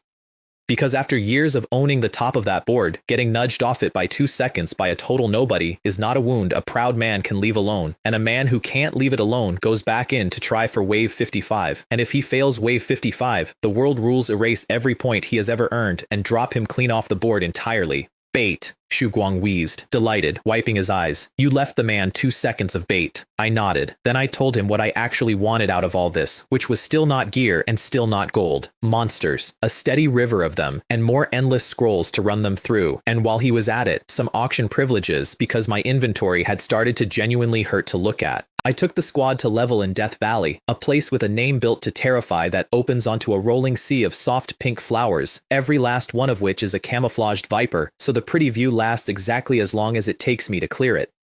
Shuruoki and Wang Meili stood at the edge of it, going soft over the colors, right up until I mentioned that the swaying pink wasn't a meadow at all. It was the crowns of a few hundred snakes doing a patient impression of a meadow, and then they were abruptly, considerably less charmed by the view. Then we settled into the routine that would come to define us as a unit. I sprint around a zone, one-shotting absolutely everything in it, and the other three ride Big Black in a slow, lazy circle behind me playing cards, losing sticky notes off their foreheads, occasionally glancing up to confirm that yes, I am in fact still killing things. Other teams grinding nearby muttered about the moron dragging 3-0 contribution deadweights around and hogging an entire map to himself, not one of them aware that my carry ignores the level penalty completely and pays my 3 passengers full experience while they argue over a bad hand on the back of a fire dragon. On the walk-in, Wang Meili quietly gave up her shot at the squad's last pavilion slot. She said it plainly, no drama about it. She'd been accepted to Skydome Academy for Frost research anyway. It was genuinely what she wanted, and Bear's Seals would do far more for me in a real fight than her ice ever would, so he should have the seat. Bear, who cries at the smallest kindness, nearly went completely to pieces on the spot and swore through the tears that he'd repay her, that he'd marry her out of sheer gratitude if she'd have him, and got an ice cone dropped straight down the back of his collar for the proposal. It was a good day, which in my particular life is the exact sound a much worse day makes clearing its throat just off stage. Then the ground detonated. A crater tens of meters across split open the center of the valley, scorching sulfur wind blasting up out of it, and something climbed out on the far side. Dark red rock for armor with molten lava running the seams, a spine ridged in bone spikes like a small mountain range out for a walk, a barbed tail that pulverized boulders the size of houses with one bored idle sweep. And every awakener in the country got the same system announcement, 3 times over, hammered into the skull. A level 40 world boss, lava giant crocodile Sarthos, has appeared in Death Valley. Every player under 50 on the entire map came sprinting toward the crater instead of away from it, because a world boss drops legendary gear, and legendary gear can be a national treasure worth dying over. Its numbers were a wall built specifically to break teams. 26,000 attack, 9,000 defense, 50 million health, a soul-splitting roar that stuns everything inside 50 meters for 3 full seconds, and a passive called Killing Feast that heals it 1% of its total health for every awakener it eats, which means the longer any fight against it drags on, the stronger it gets. The exact ugly math that turns a hard boss into an open graveyard. This was the same class of thing that had once cost South Korea a full week and a third of its awakeners to finally put down. Its roar rolled out over us and locked every one of us rigid where we stood, and its tail came around in a flat arc at the girls. Big Black threw itself bodily into the path of it, met a house-crushing blow head-on, and its rock-hard body cracked across every seam at once and shattered, gone, spending its entire existence to buy the girls the half-second they needed to scramble clear of the tail's reach. I ate the follow-up swing on my barrier, -1, while the crocodile's cartwheel-sized eye filled with something almost like genuine human confusion at the little insect standing unbothered in the wreckage that simply would not die on schedule. Then I stopped being polite about it. With Bear's 3 seals stacked on me, my attack sat near 300,000, and at 75 arrows a second under split arrow, the honest arithmetic came out to something over 40 million damage a second, which meant 50 million health sitting behind 9,000 defense worked out to roughly 1 1/3 seconds of my afternoon. A torrent of pure gold poured out of the willow bow, a river with the shape of a dragon coiled inside it, and the mountain that a nation had once bled for a week to kill came apart in the time it takes to sneeze, crashed down across its own crater, and dissolved into rising light. 200 million experience, 30 million gold, 2 free levels, and 1 single piece of legendary gear lying there in the settling ash. Shuroki, Wang Meili, and Bear stood frozen in the drifting dust, staring at me like I was a stranger wearing their friend's face, and I told them to stop staring and made them swear, again, to say nothing to anyone, because I had just soloed a Lord-class world boss in front of the entire country, and the entire country was about to lose its collective mind trying to work out who had done it, which it did, within the hour, the channels flooding with theories about a secret team of hidden old masters, or a bug in the fabric of the world itself, or the 2 planes finally beginning to merge into one. The pavilion scrambled a whole task force to hunt down the anonymous killer. I teleported home before it could arrive. The drop was called Purple Cloud Wings, and when I read the affixes alone in a dark room, I forgot briefly how to breathe. Legendary grade, no level restriction, 30,000 flat health, which stacked with the Savage Dragon Ring pushed me clean past 75,000, more health than a shield warrior my own level. Flight. Actual, literal flight, a pair of 3-meter energy wings in purple and gold that lift me clean up out of reach of anything that fights on the ground. A short-range teleport, a flash, the single god skill every fragile archer prays for in the dark, for dodging, for repositioning, for buying back the one step that saves your life. A passive that cuts all my cooldowns in half, which halves the downtime on split arrow. And purification, which strips any control effect off me the instant it lands and hands me a full second of invulnerability on top of it, a second life for a class that spends its whole existence in terror of being locked down and killed where it stands. I put it on. A pair of wings unfolded off my back with a sound like a held breath finally let go, and my feet lifted up off the floor of my own bedroom, and for 1 second I wasn't a supreme elder or a state secret or the single strongest thing standing in the country. I was just an orphan out of a shelter, floating a foot off the floor of a house he actually owned, doing the one impossible thing every kid on Earth has dreamed of doing since the first one ever looked up and watched a bird. The instant I equipped it, the Global Equipment Leaderboard, a live ranking the world rules themselves generate that no government on Earth can touch or edit, reshuffled itself in front of the whole planet. Purple Cloudwings surfaced at number 3, kicking the United States' famous Resurrection breastplate, the Titan's heart, down to 4th, and the whole world flinched at once because the equipment board matters more than the dungeon board. It's the running tally of who actually holds the weapons. In an underground American bunker, a 2-meter mutant named Brutus, the man who owns that breastplate, punched an alloy chair into a fistful of scrap metal. In a dark room in East Capital, an old Onmyoji looked at the new name on the board and asked, very quietly, into the gloom, when exactly the Dragon Kingdom had gained the strength to raid a world-class dungeon, since the only 2 slots above it are primordial sets that cost South Korea 2/3 of its awakeners to earn. India, Korea, Europe, every high command went tense in the same hour. And the United States, run by a dean named Caldwell, who very much enjoys being feared, looked at a shadow depth topping their bone pass 1 week and a legendary artifact surfacing in Chinese hands the next, decided that something was moving behind the Dragon Kingdom's sealed border that badly needed strangling in its cradle, and started drafting an ultimatum and reaching, for the muscle to back it, into Japan's own backyard for a very special piece of paper. The piece of paper is called a World Challenge Voucher, and it's rarer than legendary gear, dropping only from a world-class dungeon on a first clear or some special feat. It lets one nation force a one-on-one duel on a chosen fighter of another nation, each side staking 10% of its national fortune. Winner takes the loser's 10. There's a wrinkle in the rules. If the challenged fighter is more than 10 levels below the challenger, the loser only forfeits 1% instead of 10, but if the higher level challenger loses anyway, his own nation pays double, 20%, for the embarrassment. It's a doomsday deterrent that mostly sits in a vault gathering dust, and the United States had one, and Japan had one, and the United States leaned on Japan hard to be the one to spend it on us. Japan's Kenji Tanaka, who is Shadow Walker, still raw over 2 lost seconds, made the call himself. Don't challenge their pavilion master, he argued, whose sword domain is a nightmare nobody wants to walk into. Challenge Shadow Depth, whose identity is pinned to that unique number 1 seat on the Bone Pass board. Because Shadow Depth is an archer, and Kenji Tanaka's Shikigami are all control, a snow woman who freezes the whole field solid, a spider who spins a web that locks a body in place, and a frozen archer, he said, is a dead archer, no matter how much attack the boy has piled up. His master, the head of the Onmyoji, agreed, and I, blissfully unaware that any of this was happening, spent that same stretch testing my new wings off a cliff, where I dropped out of the sky in front of a farmer and his wife, and scared them so badly they knelt in the dirt and kowtowed to the flying immortal.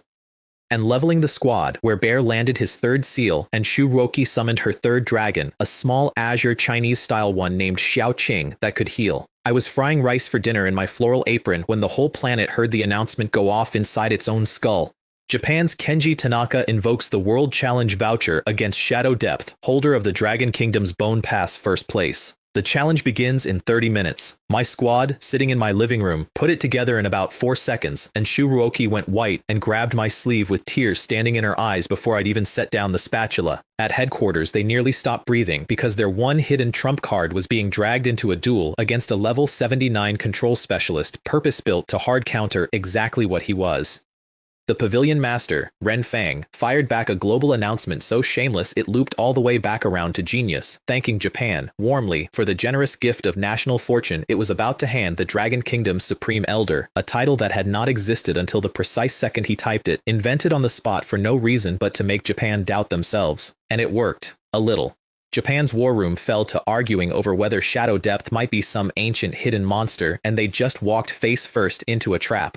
but the voucher couldn't be recalled once played, and pulling out in public would turn Japan into a laughingstock and burn the priceless paper for nothing. So they told Kenji Tanaka, in as many words, that his life mattered less than Japan's honor, and they sent him anyway. Xu Guang broke every traffic law in the city, getting to my villa, arms full of every mystic rock crystal in the South City Armory, begging me to let him socket them into my gear for more health, telling me to concede the instant I got in there, that winning didn't matter, that at my level a loss only cost the nation 1%. Just stay alive, please, just don't die.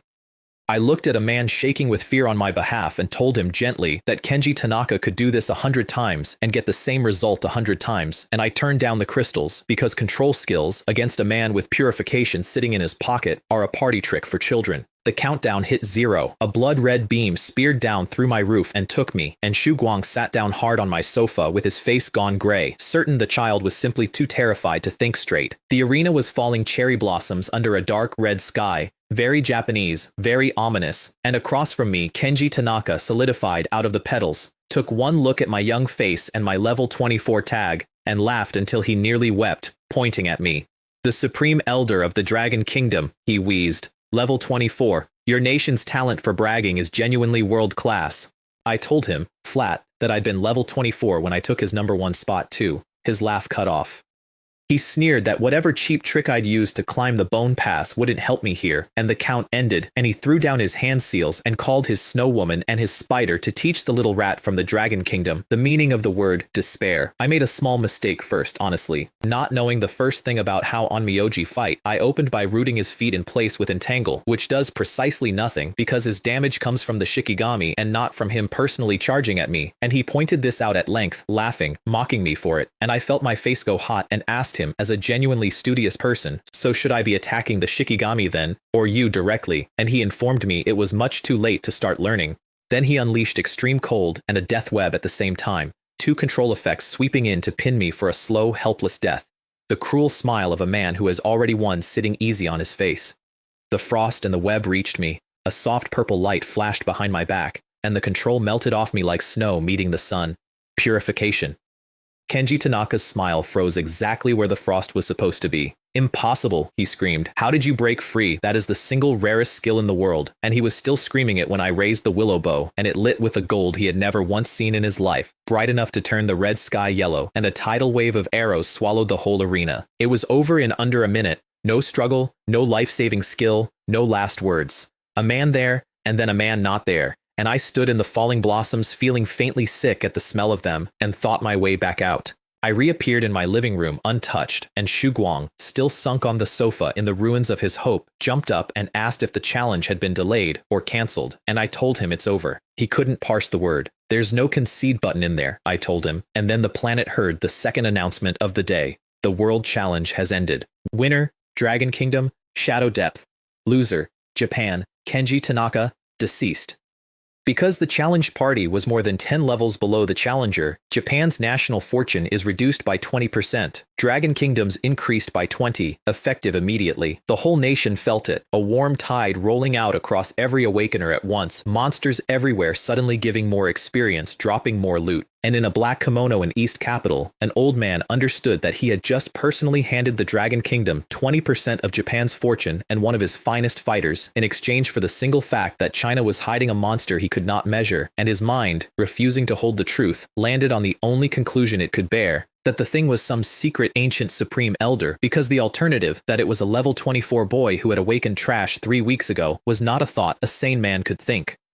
Shuruoki, meanwhile, threw herself into my arms before she'd finished deciding to, shouting that I won, I really won, and I stood there with my hands up in the air not knowing where on earth to put them, while Xu Guang watched the two of us with the expression of a father who has just lost several arguments at once and knows it, and knows there will be more. 20% of Japan's fortune is not a thing you win quietly. The pavilion master himself, Ren Fang, level 79 Azure Lotus Sword Immortal, flew to South City, and he did not come alone. All 4 of his regional chiefs came with him, which is a gathering that essentially never happens. 5 people who could each flatten a province on a bad mood, all descending on one branch city to look at a single graduate. I braced for something ceremonial and stiff. Instead, the North Chief, a mountain of a man named Da Shan, walked straight across the room, stuck out a hand the size of a dinner plate, and asked, "Lei Chen, be friends?"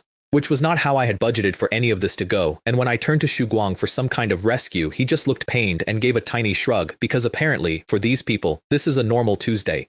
Then Renfang thanked me formally, with the whole room listening. My instinct for self-preservation, he said, had won the nation more fortune in one afternoon than anyone alive had managed in 30 years, himself included, and he named me the first Supreme Elder in the entire history of the pavilion. He set a plain ring in my palm, worked with a coiled dragon and a sword, no stats on it at all, pure identity, carrying unrestricted access to every armory in the country, and he asked exactly one thing in return: lead the Dragon Kingdom to win this year's war. I said yes. Then I asked, while the goodwill was hot, for one extra pavilion slot for South City, meaning Wang Meili, so nobody on my squad got left behind, and had it granted before I'd finished the sentence. And then the chief started giving me things, and it curdled, almost immediately, into a competition, because underneath the terrifying power they are, every one of them, enormous children.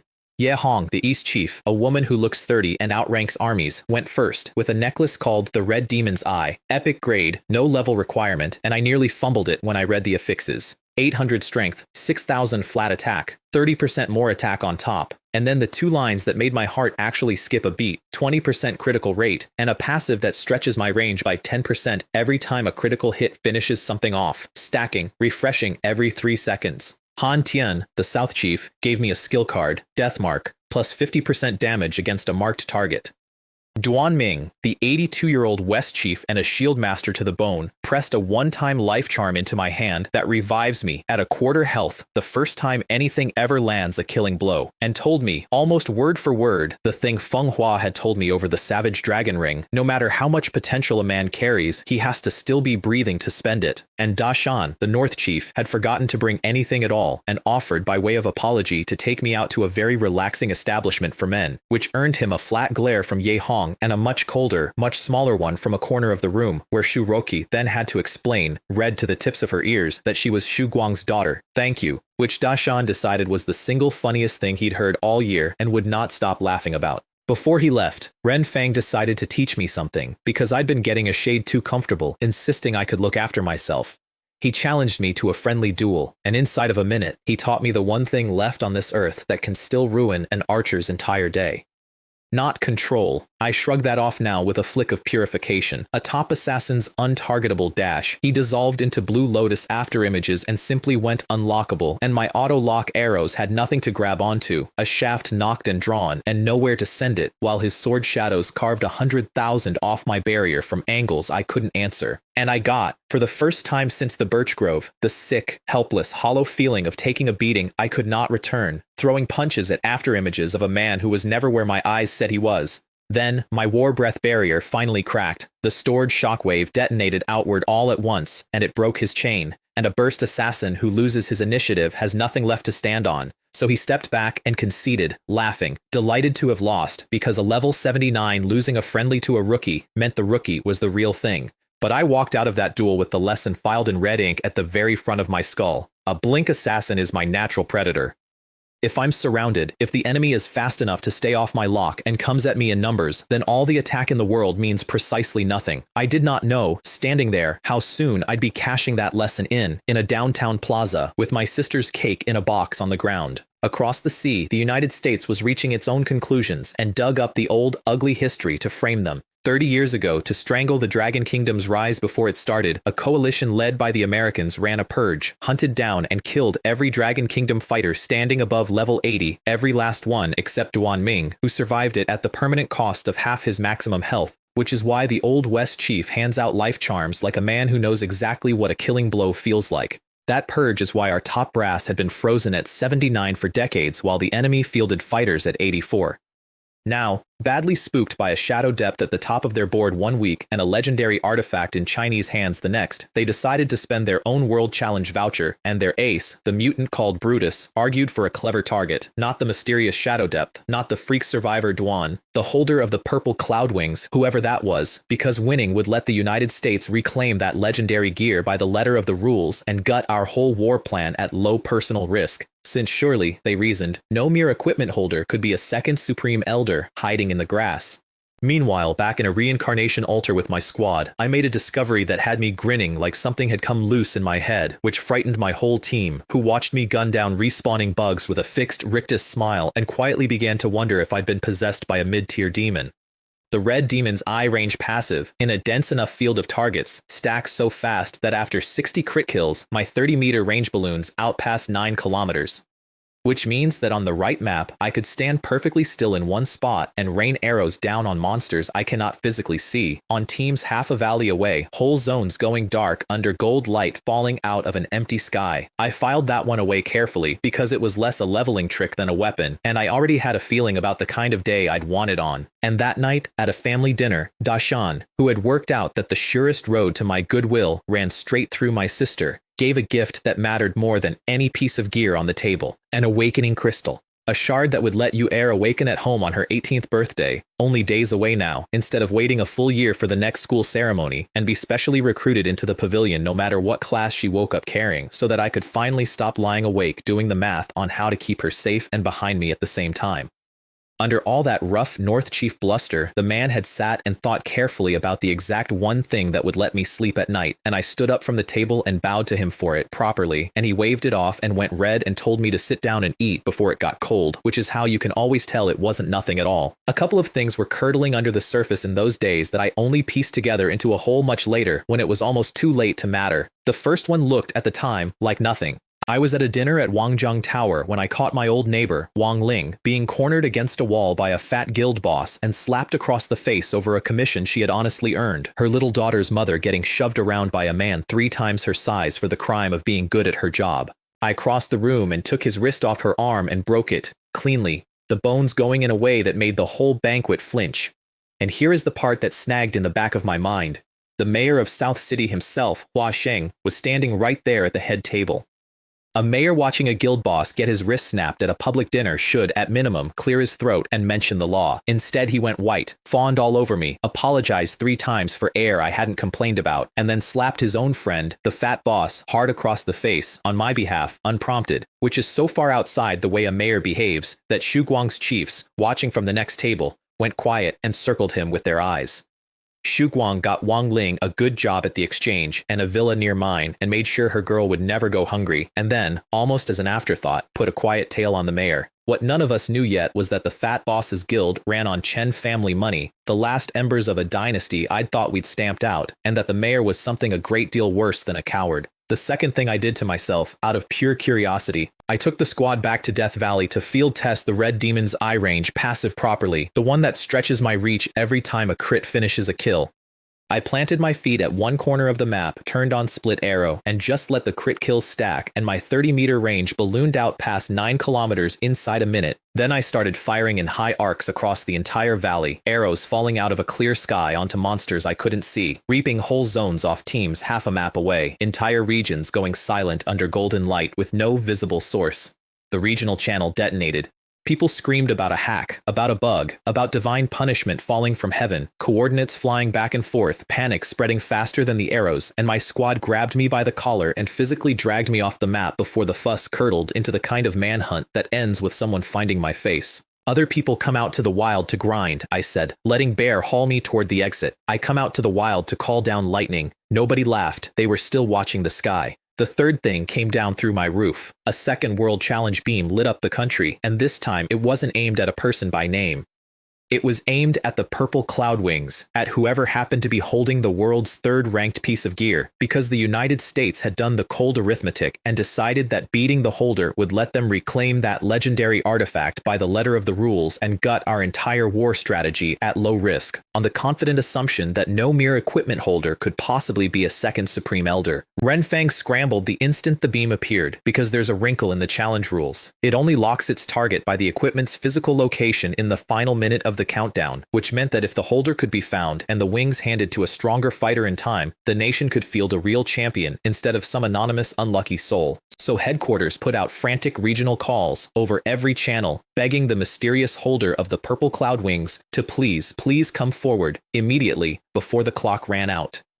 And I was standing at my own kitchen sink in my floral apron, washing rice for dinner, sighing to myself about how these world-shaking vouchers kept finding their way to my doorstep no matter how the story tried to bend around me, when a crimson beam speared down through my roof and lit my entire villa up like a struck match. At the Longtang building, 4 regional chiefs turned as one to look at the direction of the light, the west suburbs, the villa district, that exact house, and the color drained out of all 4 faces at the same instant as they realized precisely who their mysterious wings holder was and that there was now no time at all to hand anything to anyone. The countdown hit 0 and took me before Xu Guang could get his phone out. The arena was a starfield hanging over the silver deck of a battleship. Across from me stood Brutus, 2 and a bit meters of dark gold armor packed over muscle built like a wolverine, and he took one look at my level 25 and my archer tag and sagged with open theatrical disappointment.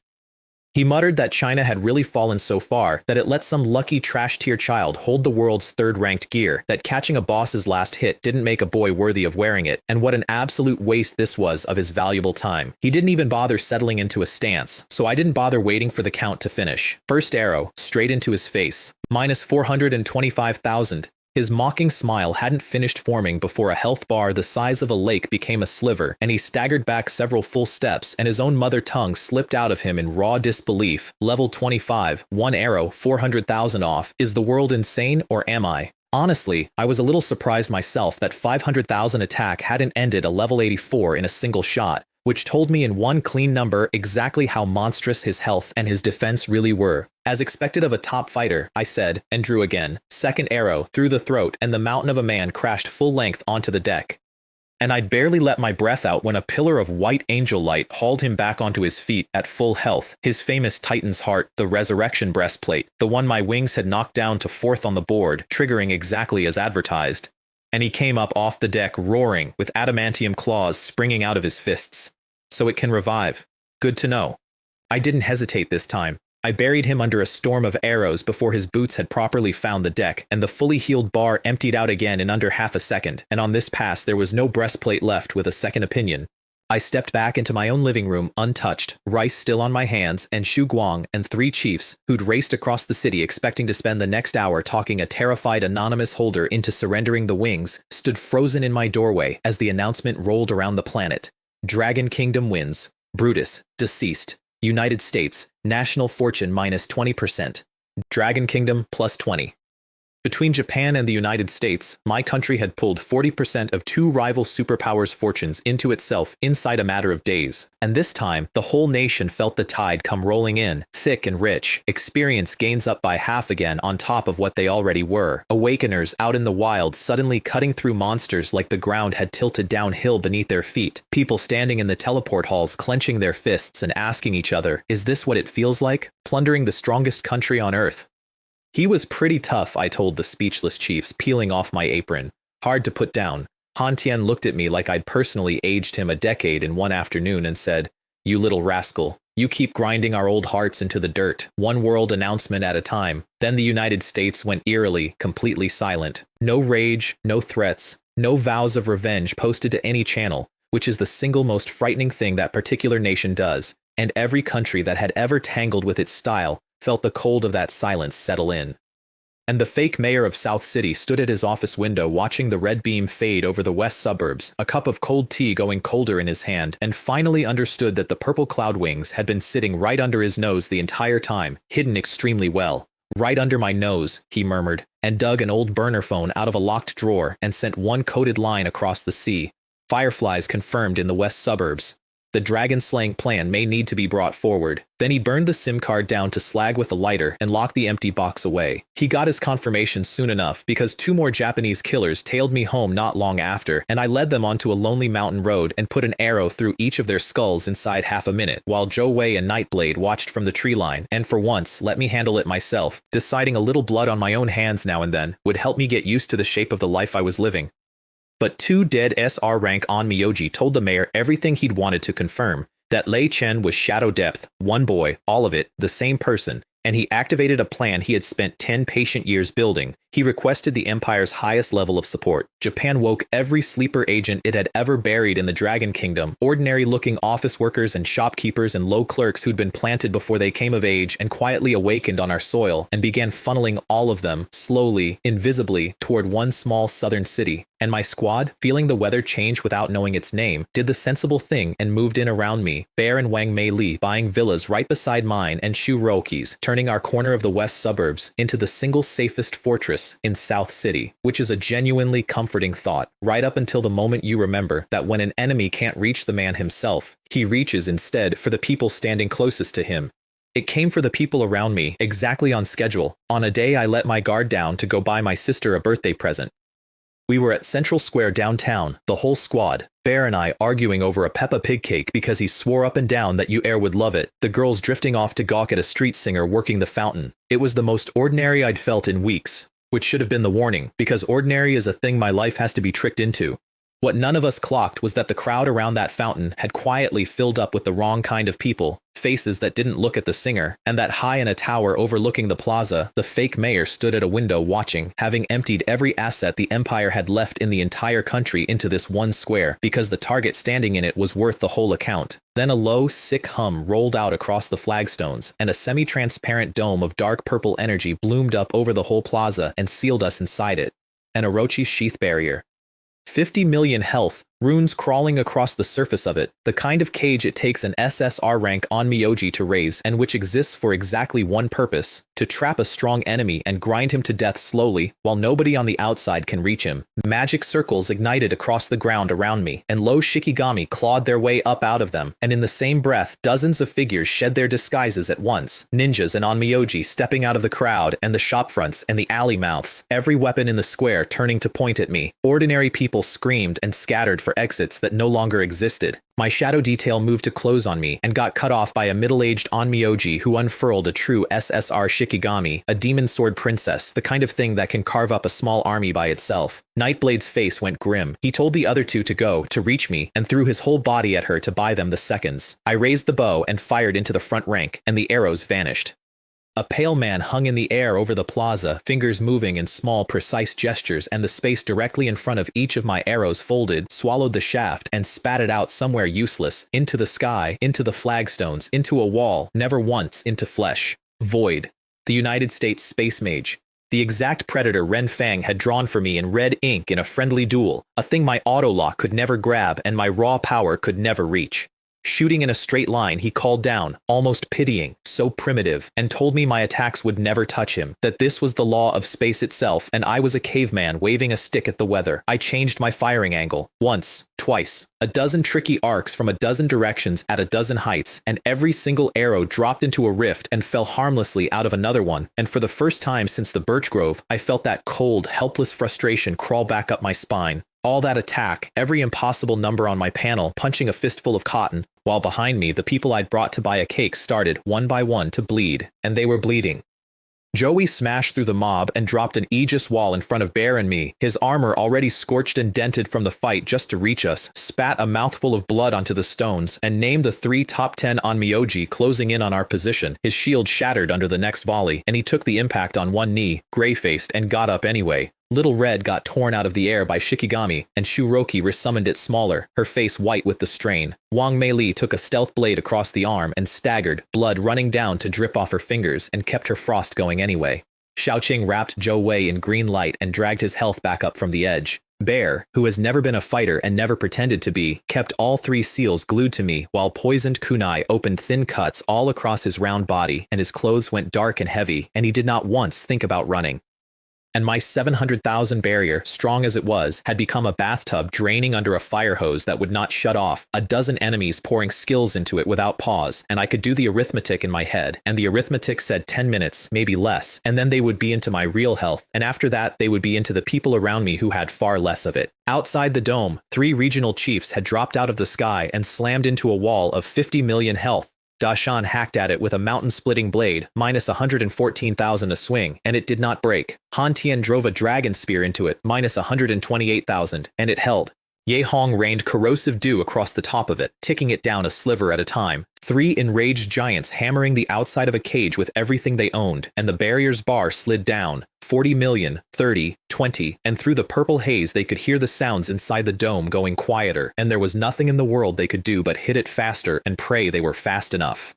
Inside, I stopped trying to shoot the space mage because there was no shooting the space mage, and I made myself think instead of rage. I called across the noise, "Melee, on my signal, freeze him." Then I threw out a hand and rooted Void's feet to the flagstones with Entangle, the useless little skill I'd humiliated myself with against Kenji Tanaka. And this time useless was the entire point, because a warp mage who cannot reposition his own body is a warp mage standing in a box. Melee's ice cone caught him mid-gesture, an extreme cold prison closing over him and sealing him solid, and in the half-instant his warp field flickered and died. Bear stacked all 3 seals onto me at once, and my attack cracked past 800,000, and I said split arrow, and 300 arrows a second erupted out of the willow bow. The frozen space mage went first, the ice statue and the man locked inside it riddled through before he could so much as scream. And then the golden storm swept outward across the whole plaza, and the SSR barrier's masters and the 3 top 10 Onmyoji and every last smuggled ninja went down together inside of 3 seconds, and the great purple dome guttered and went dark and quiet. The chiefs broke through the failing barrier into a battlefield of 78 enemy dead, and a plaza plowed down to rubble. And then they gave me the rest of the count, and it landed harder than any blow in the fight had. 153 civilians, dead or maimed, people who had come downtown to hear a man sing by a fountain. And 3 of my shadow detail gone, the quiet men who had guarded me out of the dark for weeks and never once let me stop to thank them, who had thrown themselves at an SSR Shikigami to buy the rest of us the seconds we'd spent surviving. I never learned 2 of their names. I never even got a proper look at their faces, only the small nods when our eyes happened to meet across the street. Han Tian knelt down over one of them and closed the dead man's eyes with a rough hand, soldiers he had trained himself, and stood back up and said, in a voice with all the grief pressed flat and hard out of it, that this blood debt would be repaid 100 times over before he was done. And I stood over 3 strangers who had died so that my sister's friends could go home that night, and felt the weight of it settle into someplace permanent, into the small locked room where I keep the things I owe, right next to a pool of warehouse blood and a single fried egg. Then Shu Guang closed the net on the city. He kicked in the mayor's door and found Hua Sheng sitting calm in the dark, waiting for him, a cup of cold tea already poured on the table, who looked up and remarked that the pavilion's response time had been, frankly, a little disappointing. Shu Guang demanded to know why. The country gave you everything, the mayor's chair, endless trust, decades of it, and Hua Sheng only smiled and stretched out one palm and burned a talisman, and a sorrowful woman in a kimono holding a paper umbrella rose up out of a magic circle, a rain woman, and Shu Guang understood the whole horror 1 heartbeat too late. The real Hua Sheng had died 10 years ago. This thing across the table was a Japanese agent who had worn a dead man's face and a dead man's life for a decade using that single disguise Shikigami, sitting in the mayor's chair the entire time right under the branch head's nose. Don't be nervous, it said mildly. The rain woman has no attack, only disguise. I didn't lose to your pavilion, Shu Guang. I lost to Lei Chen. He really is such an annoying child, and it bit down on a poison fang before anyone in the room could cross the distance, and black blood ran down the front of an expensive suit, and the 10-year spy died still faintly, genuinely amused, a thing Shu Guang will carry as a private shame for the rest of his life. The purge rolled through the rest of South City that same night. The guild boss, Lan Bin, dragged out into the street in energy-suppressing cuffs, laughing his sick little laugh right up until Zhou Wei's open hand took him clean off his feet, for men who died by a fountain that afternoon. The Chen family, the old dynasty that had run this city quietly for decades, surrounded in their ancestral home and hauled away wholesale by Feng Hua with a list in her hand and no expression on her face, wiped out between dusk and dawn. By first light, the whole city had changed, and every person in it could feel that it had, and nobody but a handful of us knew that the reason a 10-year infestation had just been burned out of it in a single night was a boy who'd awakened Trash Archer 3 weeks before. The strategy meeting after was short and grim. Japan and the United States now both suspected I was Shadow Depth, and Void's presence in that plaza was proof they'd dissected my class down to the bone and found the Space Mage counter, which meant the next attempt would come smarter and worse. So they moved me up the timeline. I would report to the pavilion's training camp in Kyoto ahead of schedule, the single safest place in the country, its strongest barrier, and home to the world teleportation stone that opens onto the real battlefields. Ren Fang walked me through the one rule that keeps the alliance from simply rolling over us outright, a thing called a national war, which triggers automatically the moment a nation pushes more than 30% of its force into another's territory and slaps a flat 30% stat penalty on the invader for the duration, a debuff so brutal that even the United States won't eat it. There was exactly one thing I meant to do before Kyoto. The next day was my sister's 18th birthday, and the day she would awaken, with Han Tian himself presiding, and I had already been cooking for it in my head for a week, and I was not going to miss it for a war. We did the birthday first, because some things come before wars. A table crowded with all her favorites and a cream cake with her name piped across the top in wobbly icing, the whole squad packed elbow to elbow into the villa, Bear telling increasingly tall stories about riding a fire dragon and losing badly at cards on its back until Yu'er was giggling too hard to eat. For one single evening, nobody mentioned Kyoto, or the plaza, or the Count of the Dead. Then, when the cake was gone, Han Tian took us into a quiet room with an energy circle worked into the floor and had her hold the awakening crystal Dashan had given her, and I stood there genuinely unworried for the first time in weeks, because whatever she woke up as, even a pure life class with no combat in it at all, I now had the money and the strength and the standing to keep her fed and safe for the rest of both our lives. The crystal pulsed once in her small hands, and then it burst gold. The same sacred light Shuroki had lit at our graduation, in front of 2,000 people, the light that means hidden class. My sister opened her eyes, dazed, and read the words off her own panel in a shaking whisper. Stigmata Priest. A unique hidden class, a group healer of a kind that barely appears in the records at all. 10 stigmata she can permanently brand onto her teammates, 200% healing on anyone she's marked, and a lifelink that takes any damage a marked ally suffers and splits it across the whole group in proportion to their health so that no one blow can ever drop one person. My level 1 baby sister was, the very instant she awakened, already a better healer than most awakeners twice her level, and my squad had just found the one thing it had been missing this whole time, its single open hole filled, and by our second hidden class no less. Ye Hong, who is herself a healer and has studied every healing hidden class in the country's recorded history, watched Yu'er bring up her panel and got a small, private, knowing look on her face, because she knew for a fact that classes of that particular line always carry 3 talent trees, and this girl had displayed 2 of hers and quietly folded the third one away, out of sight. She smiled to herself and said absolutely nothing about it out loud. She only gave Yu'er a ring by way of a gift and murmured that everyone is entitled to a trump card. My sister, it turned out, had learned that exact lesson at her brother's knee, and learned it well. The next morning, we flew to Kyoto and reported to the training camp, a walled campus with no name over the gate, just a dragon and sword emblem cut deep into the stone, where I promptly discovered that Ren Feng had handed me a priceless identity ring and entirely forgotten to issue me an actual entry badge. So the single highest ranking member on the entire campus got stopped dead at the front door like a lost tourist and very nearly turned away by a guard until an instructor named Lin Zheng happened past, recognized the ring on my finger, and went from bored to extremely sweatingly polite inside of 1 second. They gave us a 3-story villa to ourselves. They explained the local currency, contribution points, which everyone earns by killing out on the world maps, and everyone owes 1,000 of every month or gets expelled outright, and my own balance, thanks to a pavilion master far too busy to bother with such small details, read a clean, humiliating 0. The poorest man on a campus I technically outranked entirely. And they introduced us to a bearded senior named Gu Ping, who looks a weathered 40, is in fact exactly 1 year ahead of us, and is quietly one of the strongest people in the whole camp, the kind who wanders around looking half asleep right up until the moment he isn't. The camp itself runs on the world teleportation stone, which opens directly onto the real maps, and on the big board in the main hall I finally saw the exact shape of my country's problem laid out in colored territory that shifted as I watched. The Dragon Kingdom controls one small corner of the Abyss battlefield, holding just 2 dungeon entrances, both of them capped at level 30 or 40, because everything past that line is enemy ground. Japan holds entire maps. We hold a corner. 30 years of slow strangulation, painted in one glance on one screen, updating in real time as somebody, somewhere, lost another few meters of it. But standing in front of that board, I also found the crack in the wall. World-class dungeons set a maximum level to enter, but they set no minimum at all. Which means I can walk my level 1 sister straight into a level 40 dungeon and hand her the full experience off every single kill, provided only that I can keep her alive inside it. And surviving impossible rooms is the one skill I have never in my life been short on. Bear and I went out to scout, and in the abyss a shield warrior's footwork slipped and a dozen mutant soldiers swarmed him all at once, and the assassins on his team tried and flatly failed to peel them off in time, and I put a single volley through all 12 before the man had finished falling, saving a stranger's life on pure reflex. The whole stretch of battlefield turned to stare. And a scarred captain who had, not 10 minutes earlier, lectured me for wasting 200 contribution points just to come out and sightsee could not get his own jaw to close.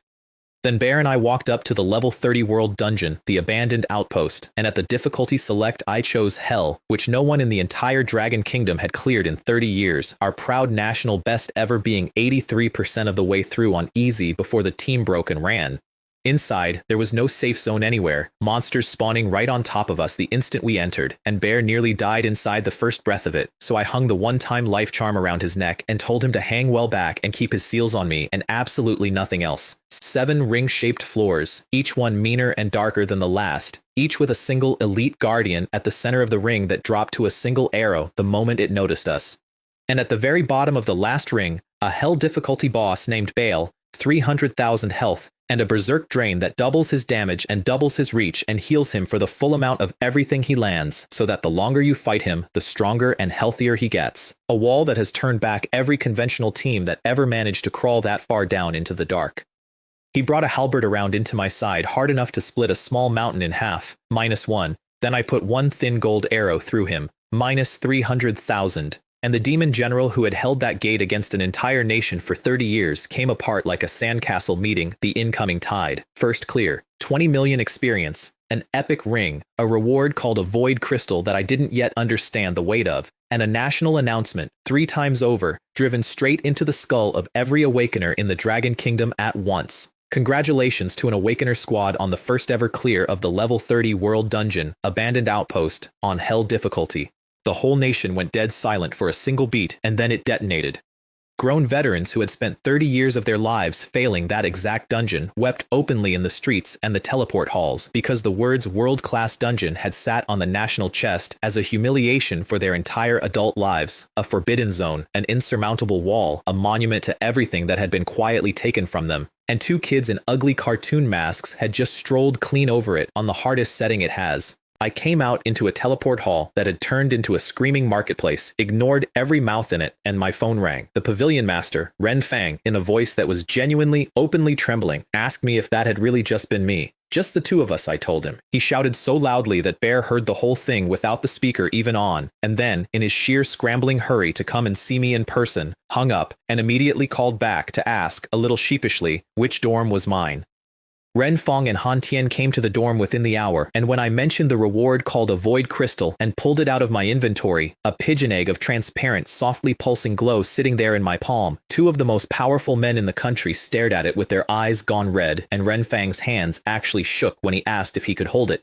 Then he told me what it was, and the whole shape of everything I'd been living inside for weeks finally clicked into one clear picture. A void crystal is the single thing in the world that lets an awakener break from level 79 to level 80, and it only drops from world-class dungeons. That one fact, he said, is the entire reason our top brass have been frozen at 79 for decades, while the enemy field's fighters at 84. He himself had been sitting maxed at 79, with enough banked experience for level 85 for 12 straight years, and simply could not cross the line without a crystal. It was never that our best weren't strong enough, or didn't fight hard enough.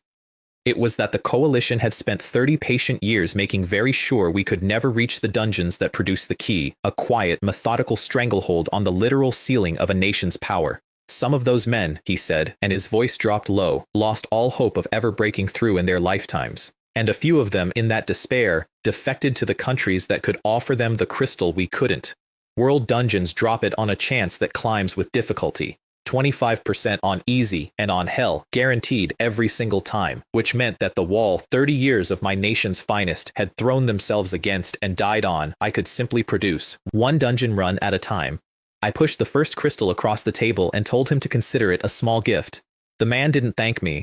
He just fixed me with a burning stare and asked what support I needed. Anything, name it, it is already yours. Only one real problem, I said. Keeping my squad alive inside a world dungeon where the trash mobs one-shot anyone who isn't me. He laughed, a short bark of pure relief. Is that all? And gave me the answer on the spot. Full gear sets for all of them, every socket filled with level 2 crystals, 135,000 health apiece, and the chiefs would collect the crystals for it out of their own pockets, not the national treasury. He wouldn't hear a single word of my guilt about the cost. You don't understand, he said quietly, what this means to men who have waited a decade for a door to so much as crack open. The entire pavilion owes you, and it will not be haggling with you over the price of a few gemstones. Before any of that could happen, I spent a stretch of days learning the actual ground I'd be fighting on, and Zhou Wei and Feng Hua took me out to the border, to the Dragon Clan ruins, where the enhancement crystals drop. And on the way they taught me how the Abyss battlefield really works, which is nothing like a dungeon at all. Out here, territory is claimed by killing, clear the monsters in an area, and it turns to your nation's control in real time, the map redrawing itself the instant the last one falls, and if the enemy clears it back, it flips again.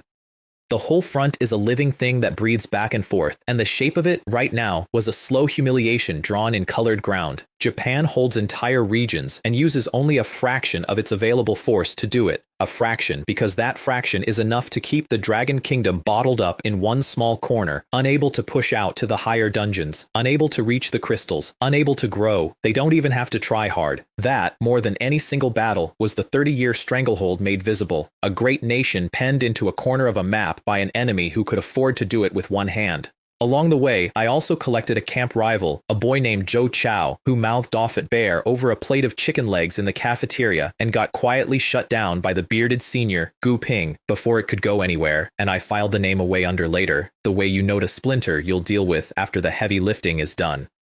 In the ruins, Zhou Wei lured a level 50 dragon skeleton magic swordsman, 500,000 health of the thing, using a taunt skill that turned out to be him raising a single, very sincere middle finger at it and holding the gesture until the monster took the insult personally and charged. It's a stupid skill. It works every single time. Then a bad spawn dropped 3 more of the swordsmen right on top of him all at once. 4 elites boxing in one lone tank, a flat death sentence in any other company, and Feng Hua was already screaming at me to grab Bear and run for it. I didn't run. I raised the bow and put 4 arrows out in a single motion. Minus 500,000, minus 500,000, minus 500,000, minus 500,000, and 4 monsters that could each anchor a full 5-man raid turned to shimmering dust in the air before Zhou Wei had finished flinching inside his own guard.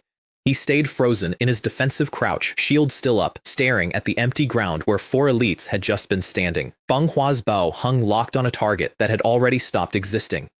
And neither of them could get a single word out because a plain, uncharged basic attack of mine had just done 500,000 damage, 4 times over, the way another archer pops rabbits in a starter field. They wanted to grind, so I cleared the whole ruin out for them, and the 2 of them each pocketed 3 or 4 crystals inside an hour, a full month's luck on a good month, gathered while they mostly stood and watched my back, and their shock deepened by a visible notch every single time they turned to look at me. Then a squad of disguised Japanese onmyoji came picking through the ruins in fake pavilion badges and worse Chinese, meaning to snipe a few grinding Dragon Kingdom players and take a crystal point off us, and I honestly couldn't help laughing at the accent, which was a genuine insult to the entire profession of spying. But Zhou Wei and Feng Hua went dead cold the instant the lead man opened his mouth, a hatred with real physical weight behind it, nothing at all like their usual banter.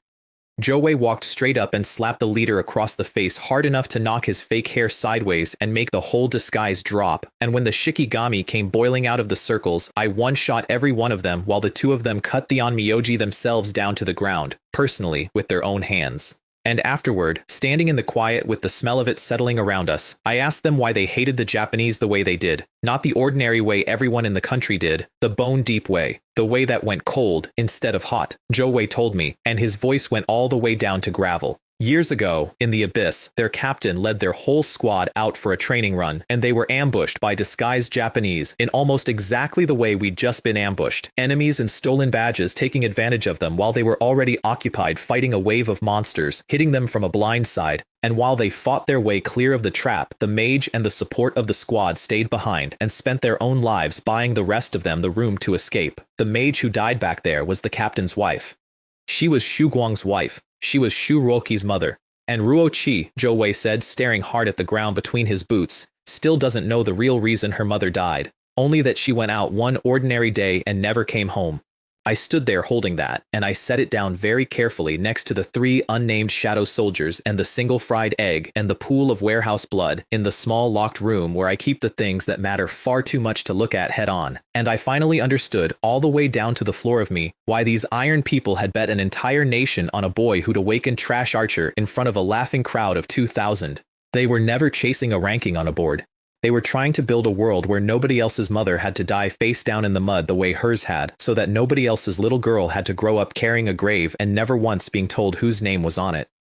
When I went to headquarters to deliver the crystals, a guard stopped me at the door. No appointment on file, move along, kid. And I was genuinely about to turn around and go when the glass doors hissed open and the pavilion master and all 4 regional chiefs came half running out to greet me in person, jogging, dignity abandoned somewhere back in the lobby, and the guard's face did something in that moment that I will treasure quietly for the rest of my natural life.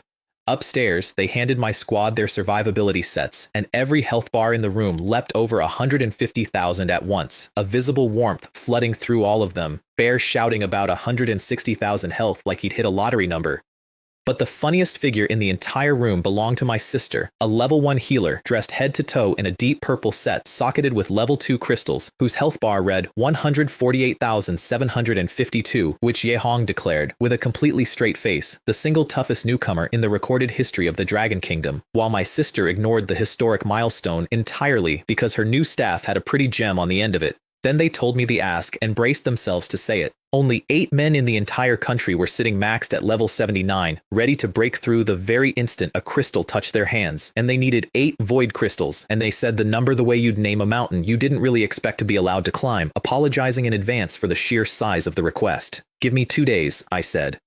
Renfang nodded along absently, and then his head snapped up, because a hell clear of the abandoned outpost takes me a little over an hour, and I'd already run the arithmetic in my head. 4 dungeon clears a day, 8 crystals, 2 days, done, and I offered to do 5 a day if they were in any particular hurry. The office went dead silent. It turned out there was a catch, a 24-hour cooldown per world dungeon, so realistically it was 1 crystal a day per dungeon, 2 a day across both of ours, and the honest count of stuck men wasn't 8, but 19, and the honest timeline was closer to 19 days. Which was, all of them slowly realized, still completely, wonderfully fine, because for the first time in 30 years, there was a timeline at all, a countable number of days with an end on it instead of a blank gray wall with no door cut into it anywhere. And then Renfang told me the plan the crystals were actually for, because I was Supreme Elder now, and there were things a Supreme Elder ought to know. Our real enemy in the Abyss was never Japan. It was the whole Western Alliance, the United States sitting at the head of it, and Japan was only the pawn they'd shoved out onto the front line to bleed us cheaply and keep their own hands clean.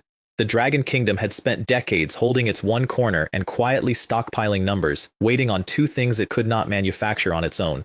The first was a shift in national fortune, which my 2 World Challenge wins had already delivered, turning the tide and starting to push our front line from pure desperate defense towards something that could almost be called offense. The second was void crystals, enough of them to field a real handful of level 80 fighters so that when the counterattack finally came, the Alliance would be forced to actually weigh whether crushing us was worth committing their own top brass to the fight and hesitate. They had meant to wait at least another 2 months. Now, with me quietly printing crystals a day at a time, they were bringing the whole timetable forward. There was one small problem when I actually went out to grind, which was that my hell clears had made me famous, and a crowd started gathering at the dungeon entrance every single time to catch a look at the legend, and my identity is a state secret.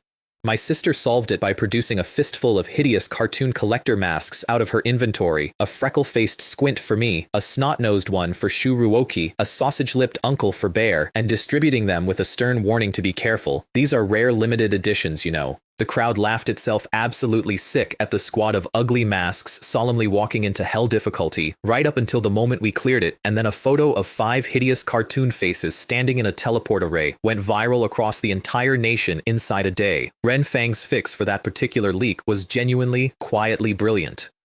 He couldn't scrub the photo off the network, so instead he mass-produced 1 million identical masks and gave them away cheap, and within a day the whole Abyss battlefield was wall-to-wall freckle faces and snot-noses and sausage-lipped uncles, so that no one on Earth could ever again pick the real legends out of the crowd. He protected the single most valuable secret in the country by turning it into the ugliest fashion trend the country had ever produced. My sister was profoundly, personally offended that her limited editions were suddenly hanging on every 3rd face in the Abyss. Then I scouted the other dungeon solo, the level 40 gloomy dense forest, a rotting swamp choked with poison miasma that scrapes 30 health a second off anyone standing in it and doesn't care in the slightest about your barrier because poison bypasses the shield entirely and eats straight into your real health.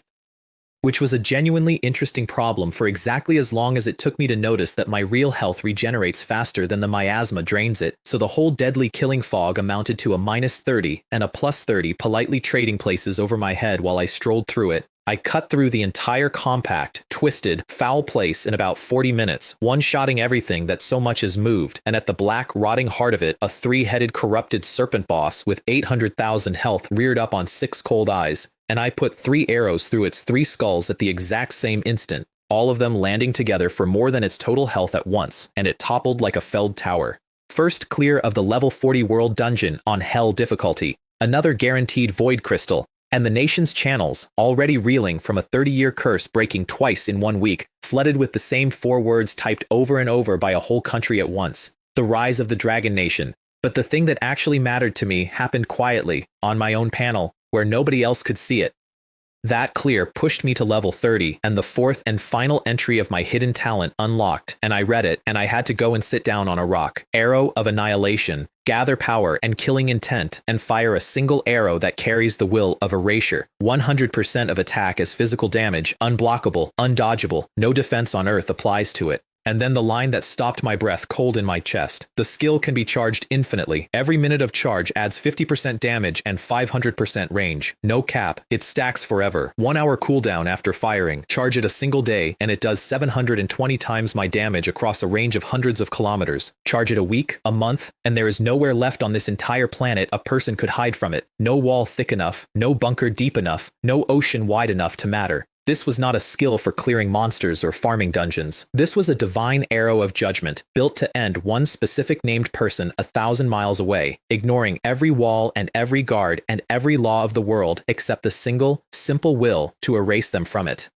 Imagine beginning the charge days before a war has even started, and then, when the one decisive moment finally comes, an enemy commander sitting in the deepest bunker on the far side of the planet simply, quietly, ceases to exist between one breath and the next. I closed the panel, and I sat there on that rock and breathed for a while, and I thought, very quietly, to myself, that maybe the Dragon Kingdom didn't actually need to keep its head down for very much longer at all. I came home from that clear to find my whole squad furious. That camp rival Joe Chow had used a forced challenge rule. You can pay 1,000 contribution points to drag anyone you like into the arena whether they accept it or not, to haul Bear out onto the platform. And then, instead of simply beating him and being done with it, he'd pinned him flat to the floor and slapped him for the entire 30-minute time limit. Because Bear was wearing a health tank set and physically could not be killed, which meant 30 unbroken minutes of pure humiliation with no way out of it and no way to end it early, the whole camp channel watching. Bear was still red in the face about it when I walked in the door.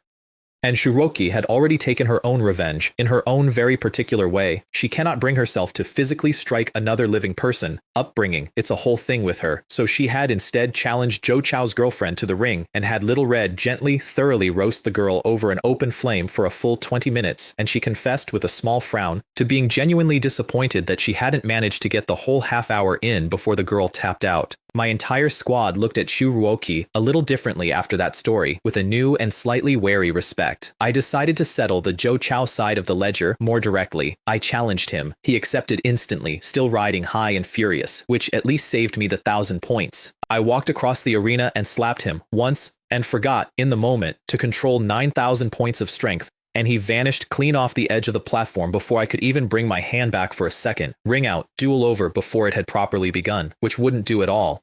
So I challenged him again, and this time I remembered to hold back, and I slapped him for 1 solid minute, both hands, at something close to 100 arrows a second worth of hand speed. A rainstorm of open palms, his head snapping side to side like the little wooden ball on a rattle drum, no gap anywhere in it to breathe, let alone raise a guard, his health bar draining steadily, while he learned in real time, in front of the whole camp, that being slapped without a single pause is a considerably worse experience than simply being killed would have been.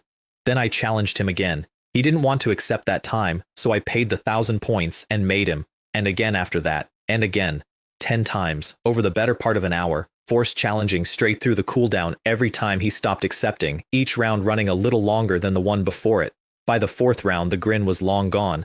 By the 6th, he'd stopped trying to fight back at all and just curled up and took it. By the 10th, the boy who had pinned my friend down and slapped him for sport was a hollow-eyed shell of a person who I strongly suspect feels physically unwell to this day at the mere sound of the word challenge.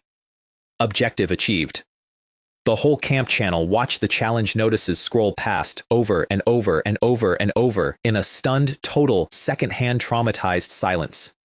While all of that was going on, Renfang taught me the last rung of the ladder, and it quietly reframed the entire climb I'd been making. Level 80, he said, is not just another level. It grants a destiny skill, a class ultimate that becomes a decisive game-ending trump card, the kind of thing that turns a losing war around single-handed, plus a huge leap in gear quality, one single level 80 piece worth 2 or 3 level 70s stacked together. And level 90, he told me, adds nothing new at all. No fresh skills, no new gear tier, nothing worth the grind. Which means level 80 is effectively the true ceiling of the entire system, the top of the mountain everyone's been dying on, except for one thing.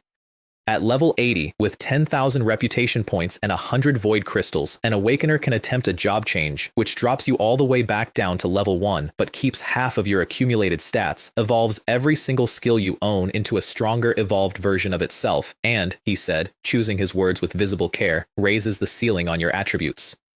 My attack speed had been frozen at exactly 100 for a while now. No matter how much agility I poured into the stat, a wall I'd simply assumed was the shape of the world itself. And when Renfang said the words raise the ceiling, a small quiet thought clicked into place behind my eyes, and I kept my face perfectly, carefully still, because every other person in that room was far too sharp to ask a question in front of. Renfang half-joked that if he didn't personally know my age and my whole orphan background, he'd sometimes genuinely wonder whether I was already a job-changed old monster wearing a rookie's face just to mess with all of them. I smiled, and I didn't answer that one either. Then I delivered 4 void crystals to headquarters, and 5 of the most powerful people in the entire country stood up out of their chairs and saluted a boy. The Old West chief, Duan, 82 years old and a shield master who'd survived a purge that killed everyone else at his tier, had actual tears standing in his eyes, murmuring 30 years. We finally waited out 30 years. We finally have a way through. And I had to look hard at the floor for a moment, because there are only so many old soldiers who can stand and cry at you over a handful of gemstones in your palm before it starts to genuinely get to you. I told them I'd have the rest inside 3 weeks, 1 dungeon at a time, and left before Duan could say anything else that would put a lump in my throat. And then, out car shopping with my sister the very next day, who was insisting, with real and immovable determination, on a genuinely dreadful shade of bubblegum pink, a message came in from Gu Ping's number. Gu Ping is with me. Bring your whole squad to Blackwater Manor in the north suburbs, or come and collect his body instead. The bearded senior who'd stood up for Bear in the cafeteria over a plate of chicken legs, taken hostage to bait me out into the open. I called instructor Lin Zheng immediately, and he went tense the instant I said the name, warned me that Zhou Chao's family background was complicated, more complicated by a good margin than a mere camp bully had any right to be, and told me to wait for the pavilion. I told him a senior was in real danger because of us, because of me, and that I was not about to sit on my hands and wait. At headquarters, the news went off like a dropped bomb, because it turned out that Zhou Chao's father ran a guild, the Xingyun Guild, real money and real reach, and that Zhou Chao's uncle was a headquarters elder, one of the very 19 men sitting maxed at 79 on the short list to receive a void crystal and finally break through to 80. Renfang's face went cold as forged iron when he heard the name. Threatening Lei Chen, he said very quietly into a silent room, is shaking the foundation of the Dragon Kingdom itself. And then all 4 regional chiefs and the pavilion master himself stood up as one and headed for the door at a jog, every last one of them plainly, competitively determined to be the one who personally handled it, which is a genuinely comical amount of national firepower to point at a single kidnapping in the north suburbs of one camp town, right up until the moment you stop and remember what, exactly, I had become to these people, and how very few things in the whole world could do what I could quietly do, a crystal at a time, a day at a time. Blackwater Manor was high walls and dozens of men in black and a garden pavilion where they had Gu Ping kneeling in an energy-suppressing cuff, and a boy named Zhou Chao waiting with a grin he'd practiced, and a father in the wings who had already told his son, quietly, to make sure none of us left the grounds alive. No evidence, the manor's on his girlfriend's deed, and the dead don't testify at inquiries. We drove in through the front gate, the ridiculous pink car leaving 2 long scars across the manicured lawn, and Zhou Chao counted my people off on his fingers, Gu Ping included 6 of us, and offered to release 1 hostage for every 100 times I kowtowed to him on the grass, savoring it, stretching it out, waiting for the humiliation he'd been promising himself since the arena. My sister quietly linked all 6 of us with lifelink while he monologued, because she'd been practicing, and Bear relaxed by a visible fraction once he felt it settle, knowing that as long as nobody got 1 shot outright, we had room to work. I took out my bow. A man who comes for my life does not also get my patience. Dashan called me mid-scene, half begging, telling me to please just leave this small thing to him. He was almost there, and I sighed and told him to hurry then, because this one's feeling dramatic, and I wasn't sure how much I could hold back. Then Zhou Chao lost his nerve all at once and screamed at a guard to kill Gu Ping right now, and I flashed across the courtyard, appeared in the single step between the blade and the senior's neck, ate Zhou Chao's strongest level 30 strike on my barrier for -1, and slapped him back into his own guards hard enough to empty his health in one motion. I carried Gu Ping back to my side of the lawn, and the man chose that exact moment, half dead and still cuffed, to complain that I clearly didn't value him at all, since I hadn't come rushing the very instant he was taken, and I told him this was really truly not the hour to go fishing for my trump card, and he informed me, with enormous dignity for a hostage, that he was an entirely innocent bystander who'd been dragged into all of this, which, to be fair to him, was completely true. Zhou Chao's father arrived then, Zhou Li Hong of the Xingyun Guild, and tried the smooth road first, the way men like him always do. A misunderstanding. Boys will be boys. My son is young and rash. Surely we can put a number on your wounded feelings, 10 million gold say, to settle your nerves and let us all forget the evening. And when I told him that a scumbag like his son was a menace to everyone he'd ever share a world with, and that I was not for sale at 10 million or any other number, his polite smile iced over into something colder and much older, and he made the last bad decision of his evening. He gave the order, kill them. That was the exact moment Da Shan came down out of the sky like a dropped mountain, cratering the lawn, roaring, "Who dares lay a hand on Lei Chen?" And Zhou Li Hong, who had been half a breath from ordering the murder of a handful of students, saw the North Regional Chief of the entire pavilion land in his garden and immediately start fussing over whether I'd been hurt, and felt the ground open up underneath his whole family. Because Dashan outranks his brother, the headquarters elder he'd been leaning on his whole life as his ceiling and his shield. Then the other three chiefs arrived, actually bickering among themselves over which of them got to handle it. My talent, from my South China, no, my adopted little brother, hands off, and then the pavilion master himself, Ren Fang, stepped calm out of an ordinary black sedan, and behind him came Zhou Chao's own uncle, the headquarters elder, and a dozen truckloads of pavilion troops sealed the manor in complete silence. Zhou Li Hong went down on his knees in his own garden and could not for a moment remember his own name. His son kept trying to speak, to explain, to beg, and his father turned and slapped him twice, harder each time, like the boy had become his mortal enemy, terrified of whatever else that mouth might spill in front of this audience. The clan that had run that city for a generation was erased by morning, hauled away in trucks, the uncle himself formally requesting that it be handled without a shred of favor because he had understood, in the single second he saw who I was, exactly what his nephew had almost cost the entire nation. I was fair to the uncle, who swore up and down he'd never had any part in the family's crimes, had only ever taken their money to fund his own cultivation and looked the other way. If the investigation clears you, I told him, your void crystal is still yours. He thanked me, and then, plainly unwilling to accept a crystal for nothing, handed me something in exchange. A dungeon scroll of a grade I had never once laid eyes on. Dark gold, a quality a full tier above legendary, the rank they call primordial, the same rank as the two mystery sets sitting at the very top of the world equipment board, one held by the United States and one by South Korea, whose entire national fortune had rocketed upward after they spent 2/3 of their Awakeners' lives killing a level 100 boss to earn it, no level restriction on it at all, and its entrance, he told me, lay in a map called the Crimson Wasteland, which is held, in its entirety, by Japan. Ren Fang warned me flatly that it was suicide, that Japan controls both portals into it and would seal them and swarm anyone who slipped inside with everything they had.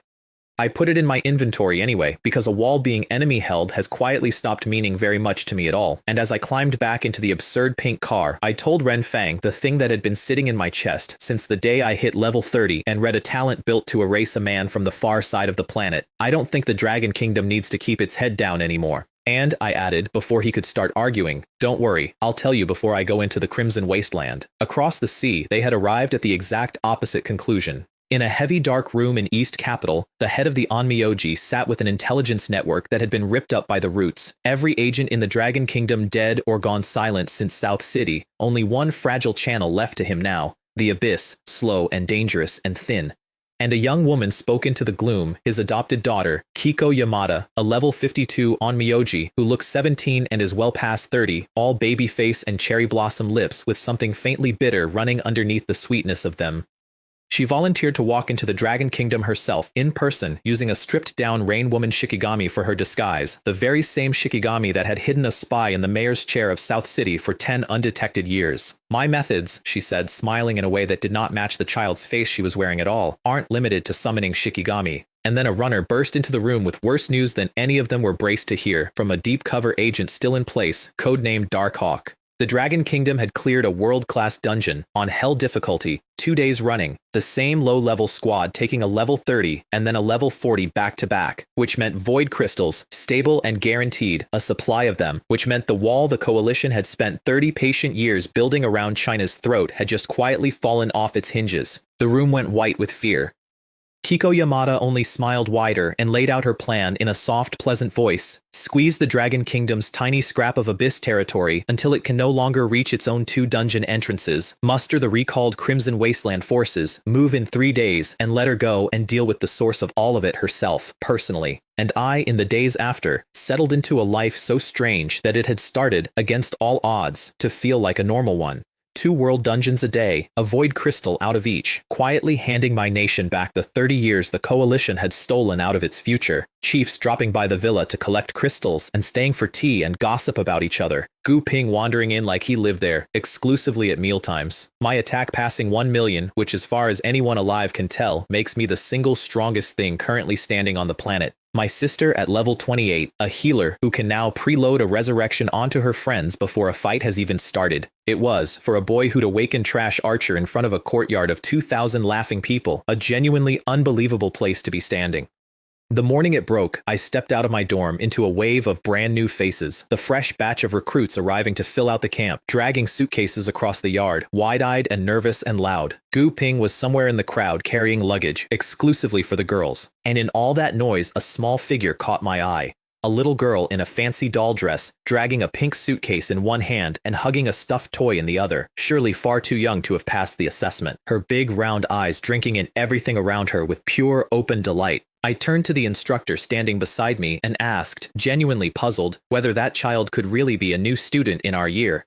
I didn't know yet that the thing wearing that little girl's face had crossed a sealed border and an entire ocean to come and stand precisely there, 10 feet from me, smiling up at all the noise. I only knew this. 3 weeks earlier, a crystal ball had told me, in front of 2,000 people, that I was trash, and my girlfriend had walked past me without a word, and a boy had promised me to my face that I'd never be good enough.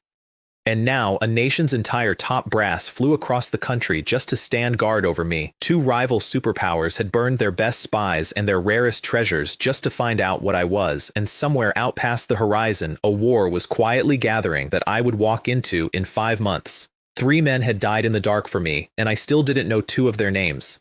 And the newest, prettiest, most harmless-looking little student in the Dragon Kingdom's safest fortress had just wheeled her little pink suitcase in through the gate, looked slowly around at 100 strangers, and found, out of all of them, me. A regular archer. That's all the machine ever said I was. Stick around, and I'll show you what a regular archer does to the people who believed it.